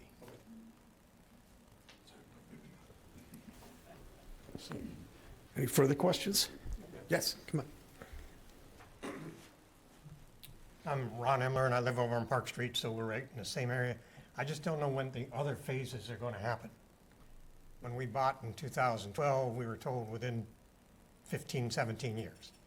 And it's like, when are the other phases for the wastewater and the whole sewer system? You can't find information anywhere on website, town website. I've gone and talked to the water department before. They said, we really don't know at this point. Well, that's not a question for them, it's actually a question for us up here. Oh. We build them, they run them. So the balance that we're trying to accomplish here, as I said, is we're talking hundreds of millions of dollars. So I'm not sure that we really want to accelerate how fast we're doing it. First of all, there's not going to be any place to drive around because everything's going to be torn up. But second of all, we're phasing this in a way we feel like it's absorbable by the tax base, and it's the most egregious areas in terms of the nitrogen we're trying to remediate. So I can't give you an honest answer, but we have a deadline. It's basically 22 years from now, as they reconfigured it. Yeah, and I would just add to that, that as part of some of the project that was appropriated this past town meeting with the CWMP revisions, is that rephasing. We had actually started that project a number of years ago, and as we got into the revisions, the state had adopted the new Title V and watershed permit regulations, so we had to kind of stop and pivot. And in that time, the town has since applied for or submitted notice of intent to file watershed permits for Harwich's 5 watersheds that are individually regulated. And this money that was most recently appropriated in May is going to help answer the question as to where and when. Ultimately, I don't anticipate the geographical areas that were identified in 2016 CWMP to change greatly. I think what the town needs to identify now is how we can fold those construction projects in with balancing the ongoing debt, which is what we're trying to accomplish. I understand that. I'm just thinking somewhere on the website, there should be something still defined as to what's occurring. And I get what you're saying, and I totally appreciate it, except that the state changed the ground we were walking on this past year. And we had 40 years, they changed it to 22 years. There's still the same number of houses that have to bear the same debt load. So and by the way, we're still running the rest of the town, and we still have other capital programs. So the trick for us is to try to make sure that we don't crush everybody in one given year. It may seem like that's not working, but we're really working hard at trying to sequence stuff so that you can actually afford it. Anything further? And at the end, you'll have your say with us. So if you have any questions, you can stay here for that. Thank you. And as I said, that before we get to the questions and comments that we've already handled anyway. Go with Jason. Jason. Does Jason want to say more? No, do you want me to stay up here for water? Well, that's what I'm getting to, because you're on the separate list here. We also have available, and I'm not going to impose on them unless they, A, have a presentation that they wanted to make, or B, that you find that they're really important, but I'm going to throw it out here. After this was printed, we were able to get the health director here, the harbor master, the water portion of the water wastewater, because that's the water department who delivers you your water, and natural resources officer, community center, who you heard from originally, with the update about all of the fabulous things they're doing. Town clerk's back there, hoping that you don't ask anything of her. And conservation is online virtually, so you can pick a department. If you want to hear from each one of those, that would be great. If you don't, we can move past anyone that you feel that is okay, and you'll just read. I'm trying to get you away, Jason, but, sir. Hi, Dennis Wysocki again, Depot Road West. This is really, it's a golf-related question, but really not for the golf committee. I don't think think it's more to the board. And by the way, I appreciate the 44,000 rounds a year, and the course is in phenomenal shape, and I think it is a gem. But I'm just curious, does the board look and charge the golf course to be a revenue-producing asset for the town, or is it more an amenity for the taxpayers? Both. Yep, that's an honest answer, both, because we need to be able to plow money in to keep it in its current state and upgrading it. But it does pay a portion into the town, and part of the fee structure that anybody pays to be golfing there during the season part of it goes into a fund that allows us to make improvements, capital improvements, where there's money in a fund that is not sufficient to be able to buy the project all at once, but can pay out the debt service for it so that the public doesn't have to. But yes, there's a contribution that's made to the town's treasury. But again, it's not about us taking money out of it entirely, because it wouldn't be worthwhile. If it's a business endeavor, we need to make sure that we do allocate money back to it to keep it in its current shape. Sure. Anything further, board-wise? Well, if you don't want to hear from the other people, I'm going to thank the health director for being here. Mr. Chair? Yes, If I sir. can interrupt? You alluded to, I don't know, 6 or 8 folks that did show up.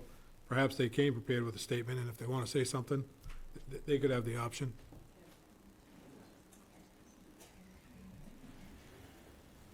Thank you, Pete. Thank you. Hi, Carrie Scherner, Health Director. Just wanted to introduce myself to folks that I haven't met and let you know if you need anything Title V related, public health related, disease prevention related, we're here for you. My desk is right across the hall. Door's always open. As long as town hall's open, we're usually here. So if you have any questions or concerns, give us a holler. That's it. Thanks. And as she fearlessly approaches the podium. Okay, Jason Trepanier, wastewater superintendent. Still. As it was said, they build them, I take over after that, okay? We are a department, we have a 4-member board. We have 16 full-time employees there. We oversee 10,100 water services within the town. On a daily basis in the off-season, we pump about 1 million gallons a day. When peak season arrives in the summertime, we pump anywhere from about 4.5 to 6.5 million gallons a day. And that's a total, for the whole year, of 790 million gallons through the whole year. So we have our work cut out for us in the summertime. When everything kicks on, it's like somebody throws a switch and they just open up their faucets and it's going. We have a wastewater collections system. So they build it, we run it. Comes into us, we collect it, and we pump it to Chatham wastewater treatment facility for them to treat that water. A little bit about water quality. I know that PFAS has been a hot topic. Everybody sort of is learning about that. They hear about it in the news. Our recent samples are all non-detect, so that's really good. It's really good. I'm just touching up on some things. For any more information on water quality, you can go on to our website. It's www.harwichwater.com. You can pull up what's called the Consumer Confidence Report, or the CCR, and it will tell you about the water quality that is being pumped out to everyone in town here. Some of the projects that we have going on in town, they had mentioned the Route 28 from the Harwich Dennis line. We're putting a 12-inch water main from the Harwich Dennis line to Heron River Bridge. That is a Mass DOT project. That is phase 1. A phase 2 of that project is the Harwich Water Department is putting this project on. It goes from the Heron River Bridge all the way to South Street. So that is a very, very large project. We're going to be doing public outreach when that does. After it's bid and we know when the start date is, we're going to be doing public outreach so we can tell everybody that's going to be affected by the traffic and different things in town. There is, trying to think what else we got here.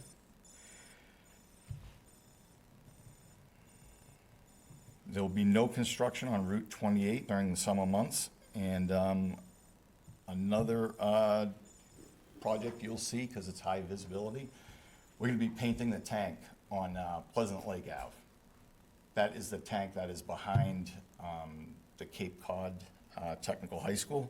And we have to drain that tank. They'll do an inspection of the inside, and they're going to paint all the outside, and that's going to start taking place in October. So you'll see a bunch of people from the highway on the tank painting it. So, and that's it. Questions? Any questions? Thank you, Jason. Natural Resources. Hi, I'm Stephanie, Natural Resources Director, and I just wanted to welcome anybody to come to the Shellfish Lab. It's up and running. If you haven't been there before, it's at Witchmere Harbor, so you can park in that municipal parking lot, and as you're heading down toward the pier and the boats, it will be on your right. We're typically there about 9 to noon, Monday through Friday, and our staff would love to give you a tour. It's our municipal propagation facility, so we have a little over 500,000 oysters and clams in there right now. I know it sounds like a lot, but they're all very, very small right now. But we'd still love to show them to you. We welcome all ages, but especially if you have any younger family members. I've had a lot of folks stop by that are aspiring marine biologists, so our department also does water quality, herring runs, that sort of thing. But just wanted to welcome everybody. It is open to the public, and I'm a department of one, but a very wonderful seasonal staff and interns and volunteers that are just passionate about outreach and education. So please come by. Hold it. We're going to talk about the natural fit here. Here's the harbor master next.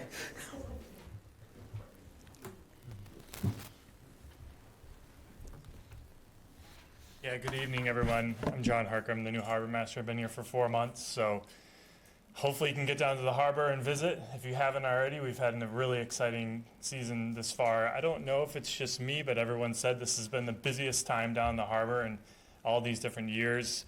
I did leave a pamphlet in the back.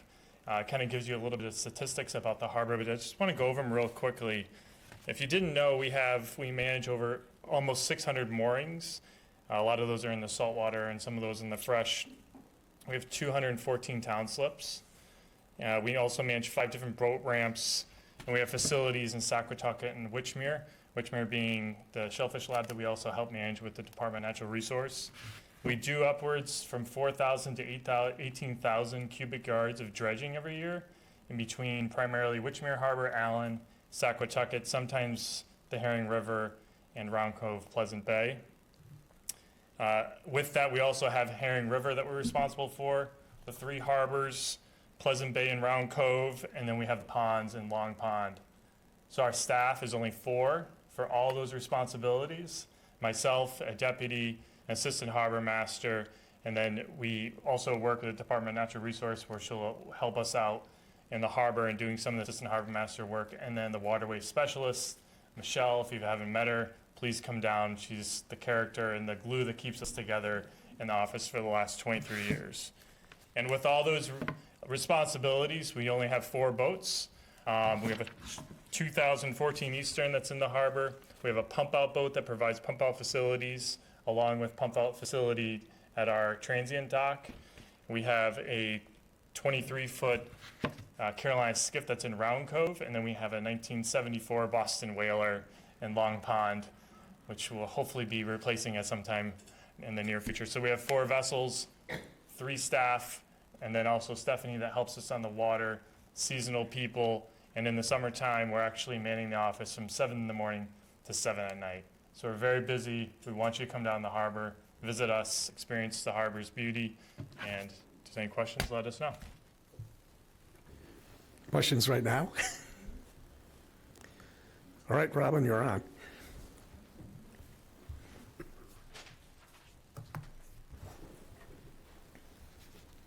Robin Kelly, I'm the cemetery administrator. We have 16 cemeteries in town, 100 acres.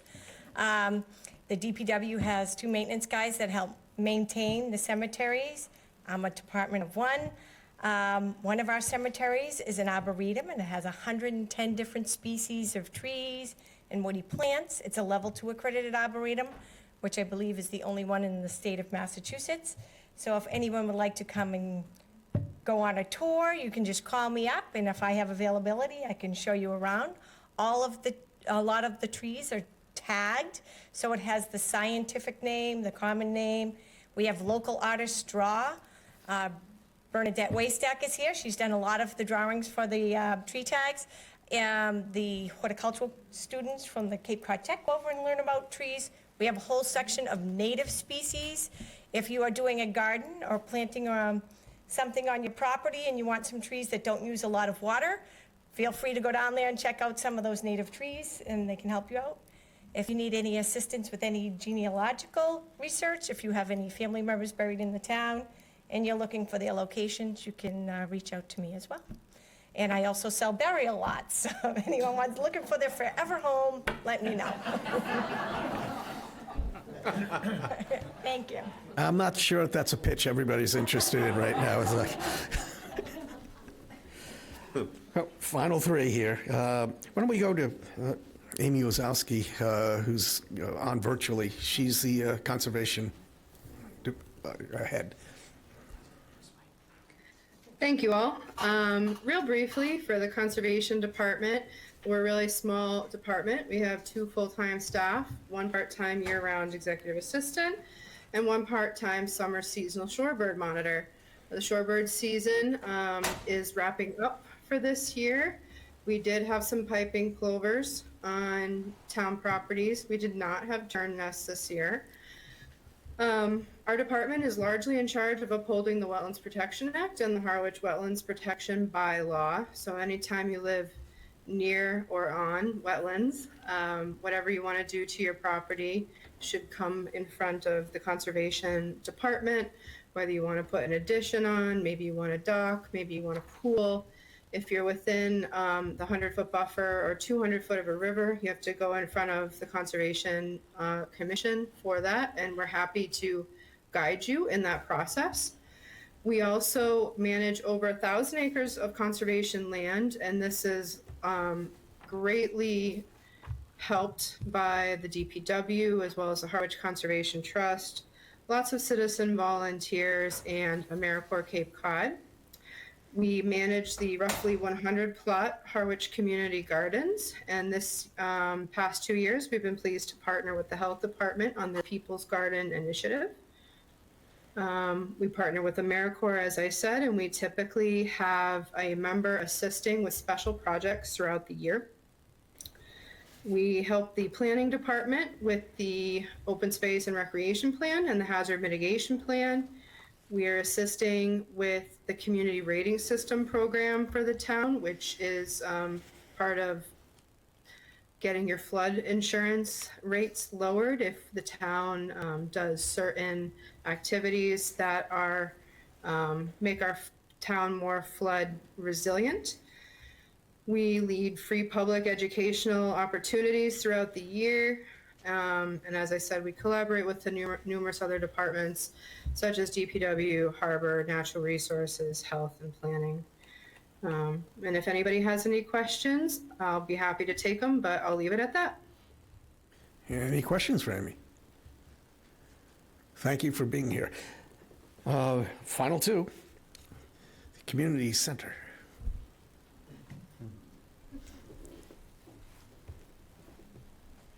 Hi again. We have some more programs since I was last. I'm just kidding. I have the privilege of running your community center that just turned 25 years young. We are excited to say that it is the home of several different departments, the Recreation Department, the Council on Aging, the Cemetery Department, the Veterans Affairs Officer is there, the Meals on Wheels program is run out of that, and the community center itself. There are over 100 clubs and organizations that use it on a regular basis. So if you're interested in that, check it out. It's really boring for me to stand here. I'm just going to invite you again. Please stop by. We have a weight room, fabulous activities, and truthfully, I know you've heard from everyone. I have the best job in the town because I get to interact with so many wonderful people. So I really hope you'll stop over and see us. Thank you. Thanks. Emily, do you have something you want to add to the mix here? Our town clerk. Good evening, Emily Mitchell, Town Clerk. Thank you for the invitation. I hadn't originally planned to speak tonight because I tend to think of the Town Clerk's office as fairly resident-focused. I imagine when many of you think of your home communities, you think of your clerk's office as the source for voting in elections, town meetings if that's part of your local government structure. Vital records are really big, your birth, marriage, and death records. But one thing I did want to highlight, as the chair gave me the opportunity, was that our office in the clerk's office is often the primary point of contact for folks seeking town records in any town department. Many of you may be familiar with the process of submitting a public records request. You may know that as FOIA, a Freedom of Information Act type request. So if you're ever looking for records or documents in any type of department, that's something you would initiate through us. In partnership with our information technology department, we're also working on a record digitization project. So our hope is that more and more records that currently exist only in a hard copy format will be readily available to anyone, resident and non-resident, immediately from the website without you having to make any type of request. So it's a multi-year project. This is our first year. We're about to send 75,000 records off to a vendor to be scanned and then made available on the website. So be on the lookout for that. But again, we're a great contact if you need direction to anyone in town. We love to point you in the right direction if it's not something we can answer or help you with ourselves. So we hope you'll stop by or give us a call. Thank you. Any questions for the clerk? And before you get your opportunity to talk to us, I want to personally thank, again, Mark for putting this all together. It took a lot of effort, and we haven't done this in about 6 years, so it's really hard to start something you haven't been doing. So he deserves a lot of credit. I have to tell you, we have some terrific department heads, and they represent a whole bunch of terrific employees in this town. So I greatly appreciate their being here to explain what they do, but they do this every day for us and for the resident taxpayers, the non-resident taxpayers, and they're terrific people. So, yes.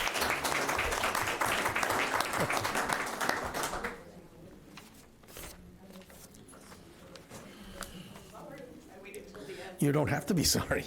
Go ahead. Hi, I'm Mary Tivnan. I'm actually from Ginger Plum Lane. My husband's been on the street for 25 years, and I've been on the street for a little over 15 years. Earl Road Beach is our beach. And I've had a lot of great experiences with the town of Harwich. So first and foremost, thank you for bringing back the non-residents meeting, because I think this is really important. And I think there are a lot of people like myself that want to get involved and really want to get to know the team here. So thank you, Mr. Chair and Mark and the rest of the team here for making this happen. I've experienced, and I lost the rec director, but I've experienced this year a big challenge with handicap wheelchairs on the beach.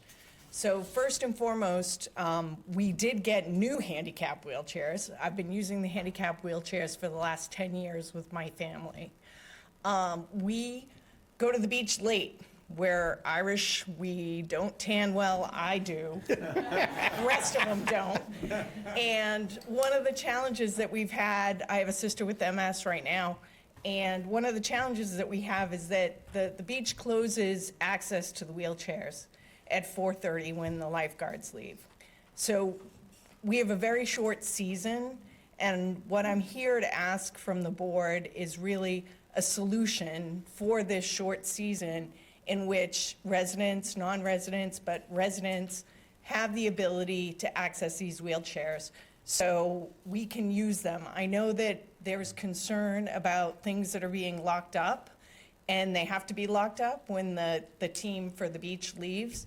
But we have to find another solution. I think it's great that we have access to these chairs, but if we can't access them when we need them, it's really, really concerning for me as a resident.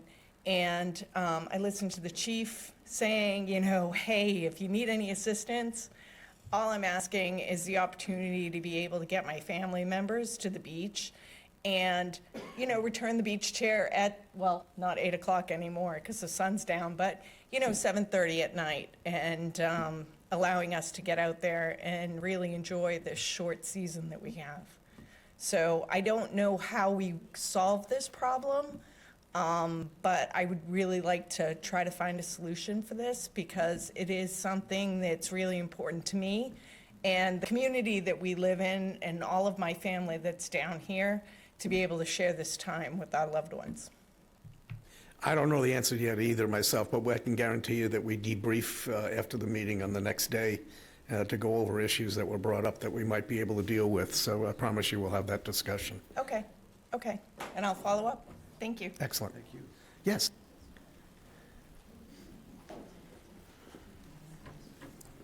I noticed that the fire chief is gone, so I'm going to bring it to you all. I'm just, I guess, concerned. He mentioned something about the fire prevention team switching over. I think his name was Dave. I don't remember his name, but long story short, there is a fire pit next door to us that is no way compliant with the guidelines that were provided. I emailed the prior person, whoever that was, and didn't respond. Then I sent it to the general fire prevention email. This is all like the end of June.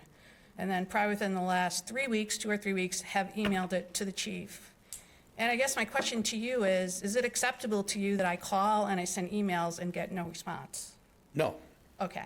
If all else fails, you can So what do I contact do? us through administration and we can I actually filter that through. sent this person an email Saturday night as I was sitting at dinner talking to my brother because we actually took a photo from my loft of how close that fire pit is to a fence that abuts like 5 properties, including a 90-year-old woman who lives alone. But my big frustration is nobody gets back to me. No phone call acknowledging I received it, no email. I'm talking about the chief, I'm talking about the fire inspector. And I can provide additional emails if you need them, but it's very frustrating as a taxpayer. I'm a non-resident, but I feel safe when I'm here in Harwich. But after this experience, I really don't. Because I feel as a taxpayer, I deserve to be acknowledged.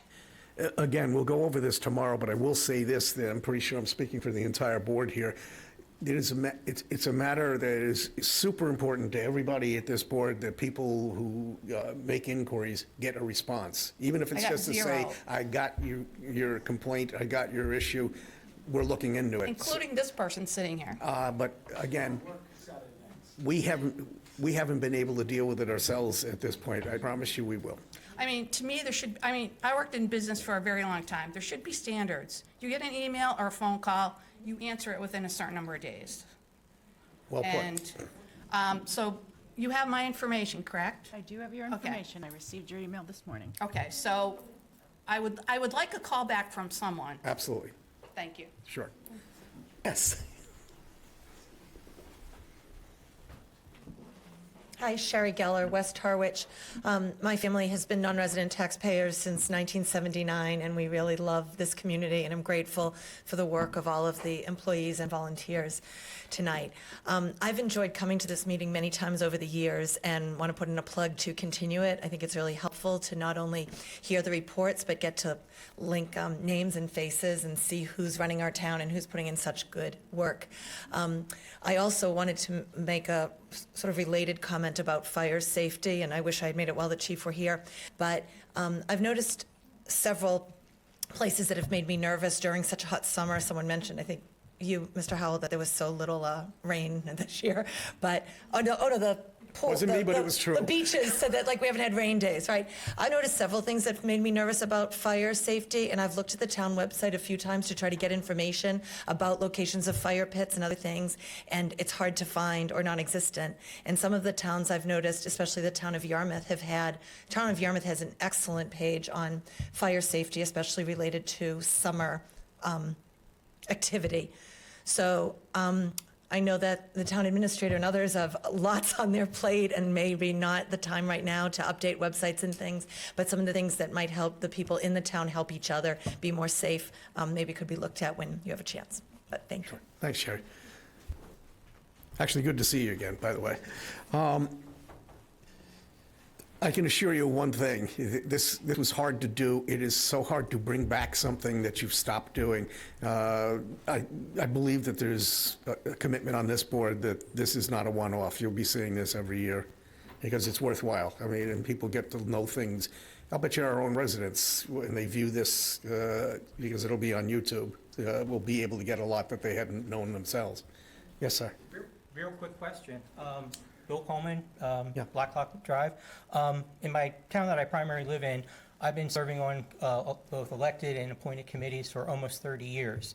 And I was just wondering, what requirements would you have for an appointed committee in Harwich? Like, do you have to be a primary, have your primary residence here, or can you just own property here? What exactly would be required?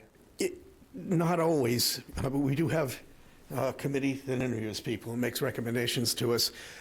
When you start getting into regulatory matters, it has been kind of an unwritten rule through the years that you need to have some skin in the game if you're going to be making decisions about zoning bylaws and things, because it's not fair that you go off and that the people around you don't.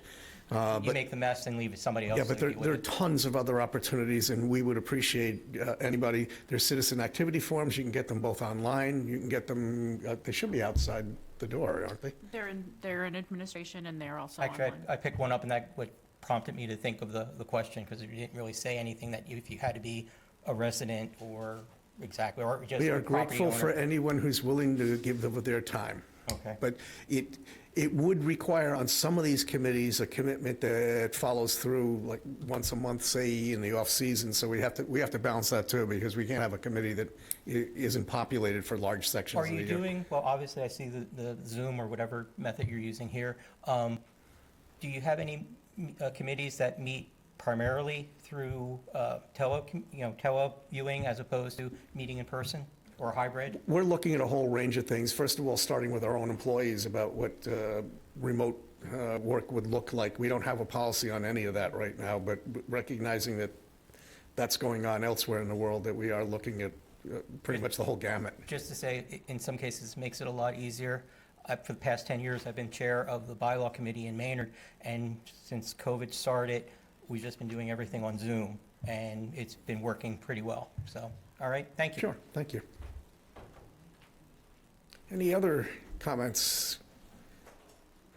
So finally, I'm going to say I'm very grateful for you folks to be here tonight. It's an interactive experience. It's really good of you to have come out tonight to learn more about the town. Anybody on the board want to say anything in addition? I just want to say thank you all for coming out, and I for one, am looking forward to continuing this. I think it's very worthwhile for all parties. So Mark. thank you. Thank you for coming. Same time next year. Well, I don't know what August 4th is next year, but we'll see. Anita. No, I just want to thank everyone for showing up tonight, and we really appreciate all the input, and even being here tonight, really for the department heads and the people that are here representing the town, answering the questions. It was very nice. I think for the first time in about 7 years this has happened, so I think this has been worthwhile tonight. Thank you again very much. Pete? I think the only thing I would say is perhaps next year we go to 2 nights so that DPW can have his own night.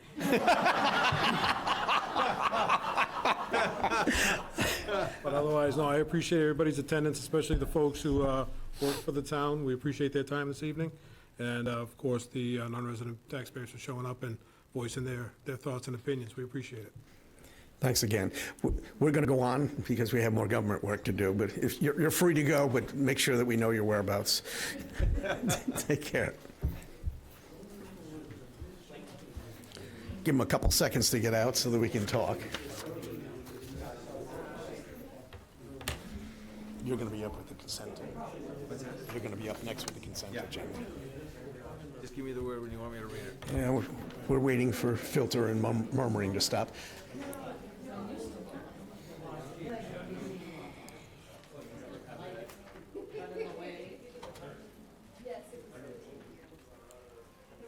Thank you. Good night. All right, as we go along, the next item on the agenda is the consent agenda. Mark. Mr. Chair, I move that we approve the Select Board meeting minutes from July 28, 2025. Second. It's been moved and seconded to approve the minutes as written. Any other further comments? Hearing none, all in favor? Aye. Aye. Any opposed? It's unanimous. New business, discussion of and a possible vote to authorize the acting town administrator to sign documents related to the Great Sand Lakes so-called Phase 3 sewer extension project. So moved. So moved. So moved. Wait, a second? I'll second it. Okay, and that's to include but not limited to the state revolving fund and permit applications. Any further discussions on this? Mr. Chair? Yes. I don't see anything in the packet. Is there an actual document? There is no documents currently. This is for any future applications such as contract amendments, special permits for zoning or planning when they come in order to keep things moving along. They require immediate action. This is just for the Great Sand Lakes Phase 3A. Similar thing was done for Phase 3.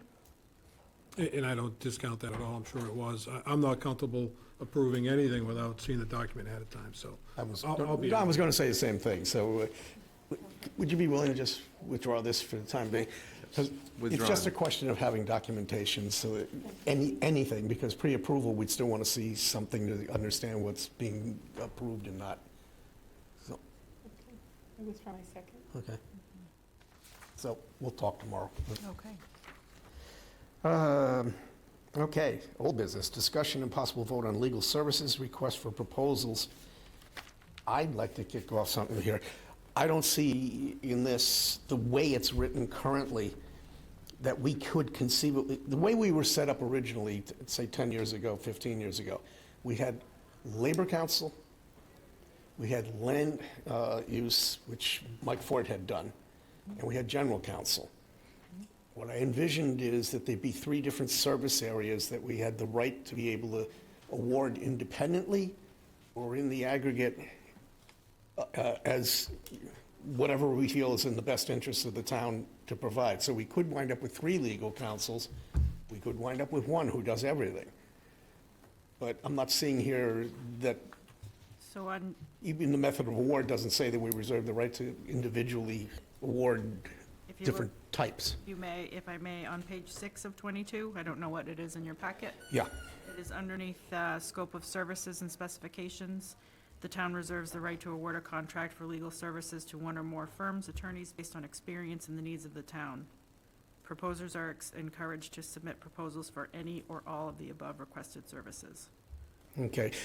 I didn't read it as inviting bids that would only be, say, you might want to put an example in there, i.e. legal services, comma, land services, comma, whatever, just as an example, so that they can get that that's the clear vision that we have, is that conceivably we could award within categories, because we're not specifying the categories according to this. We are. There's A to U for all different types of council services. No, I got that, but I don't think, again, I don't want to litigate this right now, but I don't think it was as clear as, we're not going to have 8 legal counsels. We had experience in the past with a division that was 3 big: labor, land, and general. So at some point, I mean, was everybody of the mind that we could conceivably have 8 contractors? Because I wasn't when I read it. If I may, Mr. Chair, Yeah, can I sure. build on what you just said, Sure, a Jeff. little off, and then I'll come back to what you Yeah, just said. sure. In concert, I'm just a little confused, and with the RFP that we're looking at, is this board contemplating doing an internal assessment of the current council to see where things stand with them, what the pros are, what the cons are, why we like them, what we could maybe look for doing better? I think we're going forward before we've done an internal assessment of what we already have. And they said that they would be willing to come in and make that presentation, but because we're doing an RFP, I'm not sure that they would want to in the middle of bids being out. And I view it as 2 separate conversations. Could be. So that this board could get on the same page as to how we think legal counsel over the last 4 or 5 years has served us, what we could be doing better as a board to limit the utilization of current counsel. we have received over the last several months, legal counsel's billing invoices. And I've gone and produced a fairly sizable document that I can share with the board at the right time of how we've used them, where we've used them, the percentages of each, whether it's litigation, whether it's conservation, whether it's town administration. And I think it'd just be a good eye-opening experience before we go into an RFP and start interviewing other vendors. I think we should know what we have and what we're looking for. And not only not discounting that, but I'll see your conversation and raise you one. We had a system that was wholly different than that 10, 15 years ago, that we had different counsel who were assigned. I'd be interested in having everybody understand how that worked. I would like to hear that, because that sounds wildly confusing to me, to be quite honest. And it wasn't as bad as it Okay. sounded. Because generally what you wound up with is a specialist, say, in labor, and that's all they did for all of their clients, just labor relations. And the cost benefit to that, Sure. I'd like to flesh that out as well. So I think we have a lot of discussion, is my point from this board. Mark? Yeah, and correct me if I'm wrong, I thought this was charter-driven, that every 3 years? We have to appoint, but we do have enough time so that we can delve into that stuff. It doesn't say that we can mindlessly just award a contract to somebody. If we're gonna put something out, it might as well be what we want to be out. Because I have problems about how clear the actual document is. Jeff is talking about doing an autopsy of what we've been doing over the last 5 years. I'd also like to see what we used to do and how that matches up. It's not just cost containment either. I mean, because we had some pluses and minuses about that, the way it was operating, and I think it would be beneficial for everybody to hear how that worked. Because Pete actually served on a board where we had broken down labor council and land use council and general council. So it'd be worth it to get us all up to speed about how that worked, how this worked, and what kind of RFP we want to put out that. But you're right, we need to do it, so it's not going to be open-ended that we're just not going to do anything. But we should probably delve into what it was that we did and what the experience was like, and then we could put an RFP together that would match up with what we were trying to accomplish. My point is that we have not seen any competitive situation in 9 years. It's more than just that we haven't appointed. We haven't looked for any reason. Well, I think this is a good exercise. Yeah. All the way around. Okay, so don't disagree. I'm on board. I just didn't want to vote tonight to do something that we're not prepared to do. Sure. Anita? No comment. Pete? Yeah, let's have the greater conversation. Okay, good. And no criticism, it's just that there's something else behind this. All right, we can go over it tomorrow. Okay. Discussion regarding the finance director position. You have something in here? So what's in the packet is the recruitment posting from the last round. We put it in here to see what you wanted changed, if anything, so we can go back out eventually when we decide how we're going to do that. We have not gotten any responses to the request for proposals to do a finance director search. I know the Collins Center would do it without question, but we haven't gotten any private companies or recruitment services. Have you circled back to Grew and White and asked them if they were They- thinking of submitting, or? I did. Okay. Yep, I've They're still gotten back thinking. 2 no's, and no positives, so. Okay. So before we recruit again, we would need to know if you wanted to change anything, such as salary, remote work, any type of qualifications. Mr. Chair, could I ask, could you get us information on the Collins Center? Sure. And I don't know if their information contains their process, big into hearing how they approach it. Sure. So if there's any information available, at least we could have the literature and go through it and make an educated decision. Sure, absolutely. And as that's going on, because they still need to know what it is they're recruiting, as that's going on, would pitch that what you got in the packet, if you could look at it, and I think it's reasonable to get to the end of this week and just see if you guys could give input in general to see if you wanted to add something that we don't cover here, or you wanted to subtract something that seems to be confusing. So Thursday night? Mark? Mr. Chair, Megan, did Grow White give any reason why they weren't interested? I did see on their resume, they've done harbor masters in Chatham. They've done an array of municipal positions. This is a high-ranking position. They're already working for the town.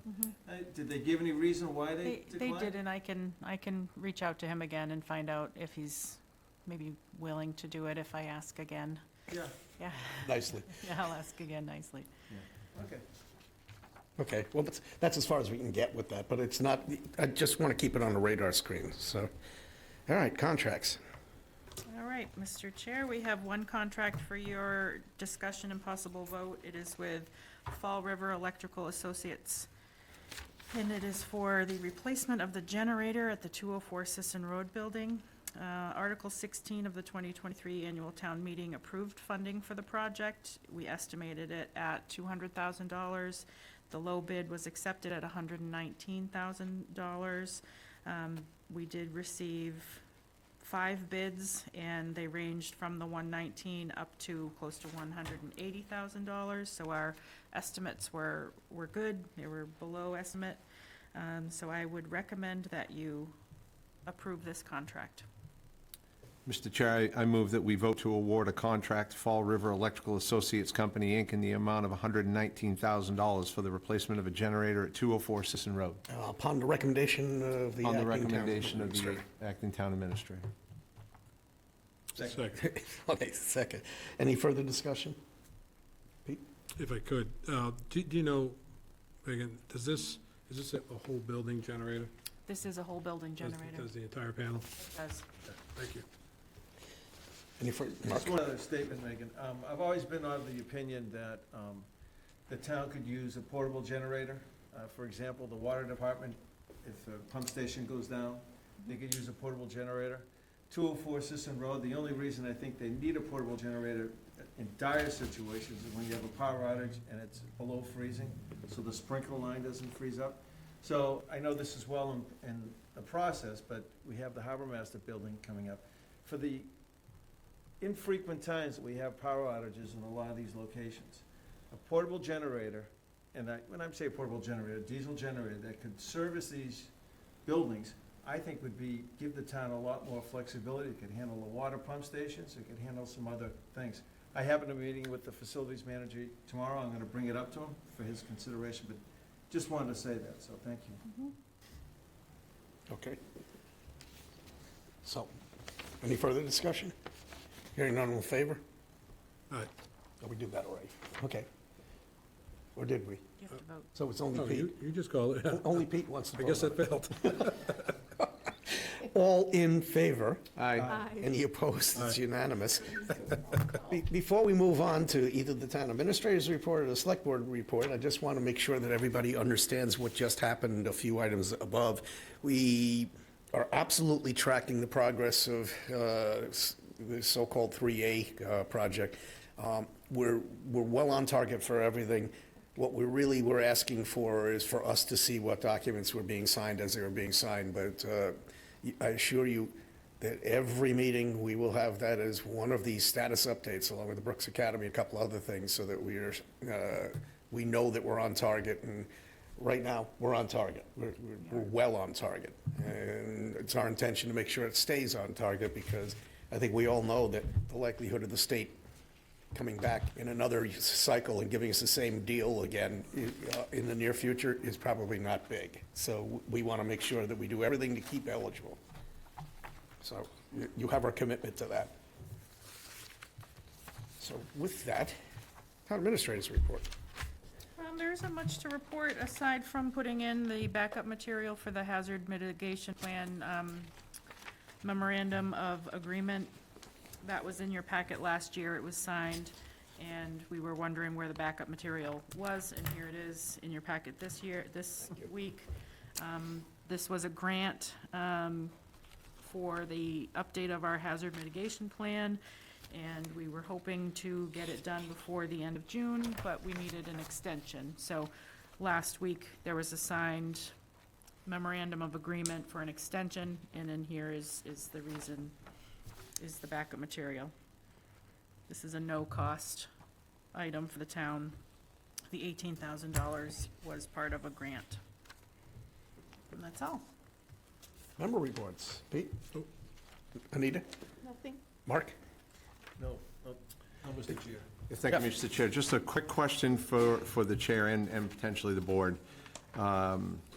We received a recommendation for Paul Doan to be the historic rep for the CPC, historics rep on CPC.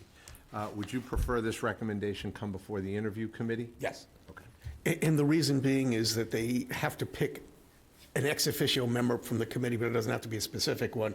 If there's any discontent when you interview somebody, they can always pick from another member. So it's just up to you to decide whether it should fly. And whatever recommendation you could make should be consistent with the term of the actual committee they're coming from. Correct. So if they're going out next year, they can't be appointed for 3 years to the other committee. So through you, Mr. Chair, to the acting, would you let Natasha know to set that, to make contact with Mr. Doan so that Anita and I could do the interview? Great. Thank you. Okay. And I want everybody to be mindful, we're not going to adjourn. We're going to recess and go back to executive session for a few minutes, but we will not be back into public session. With that, I'll take a motion to recess to downstairs. So moved. Second. Okay, it's been moved and seconded to recess to go into executive session for exactly the same reasons they were stated at the beginning of the meeting. So I'm going to take the same vote to recess. Pete? To recess, aye. Anita? Aye. Mark? Aye. Jeff? Aye. And I'm an aye. It's unanimous.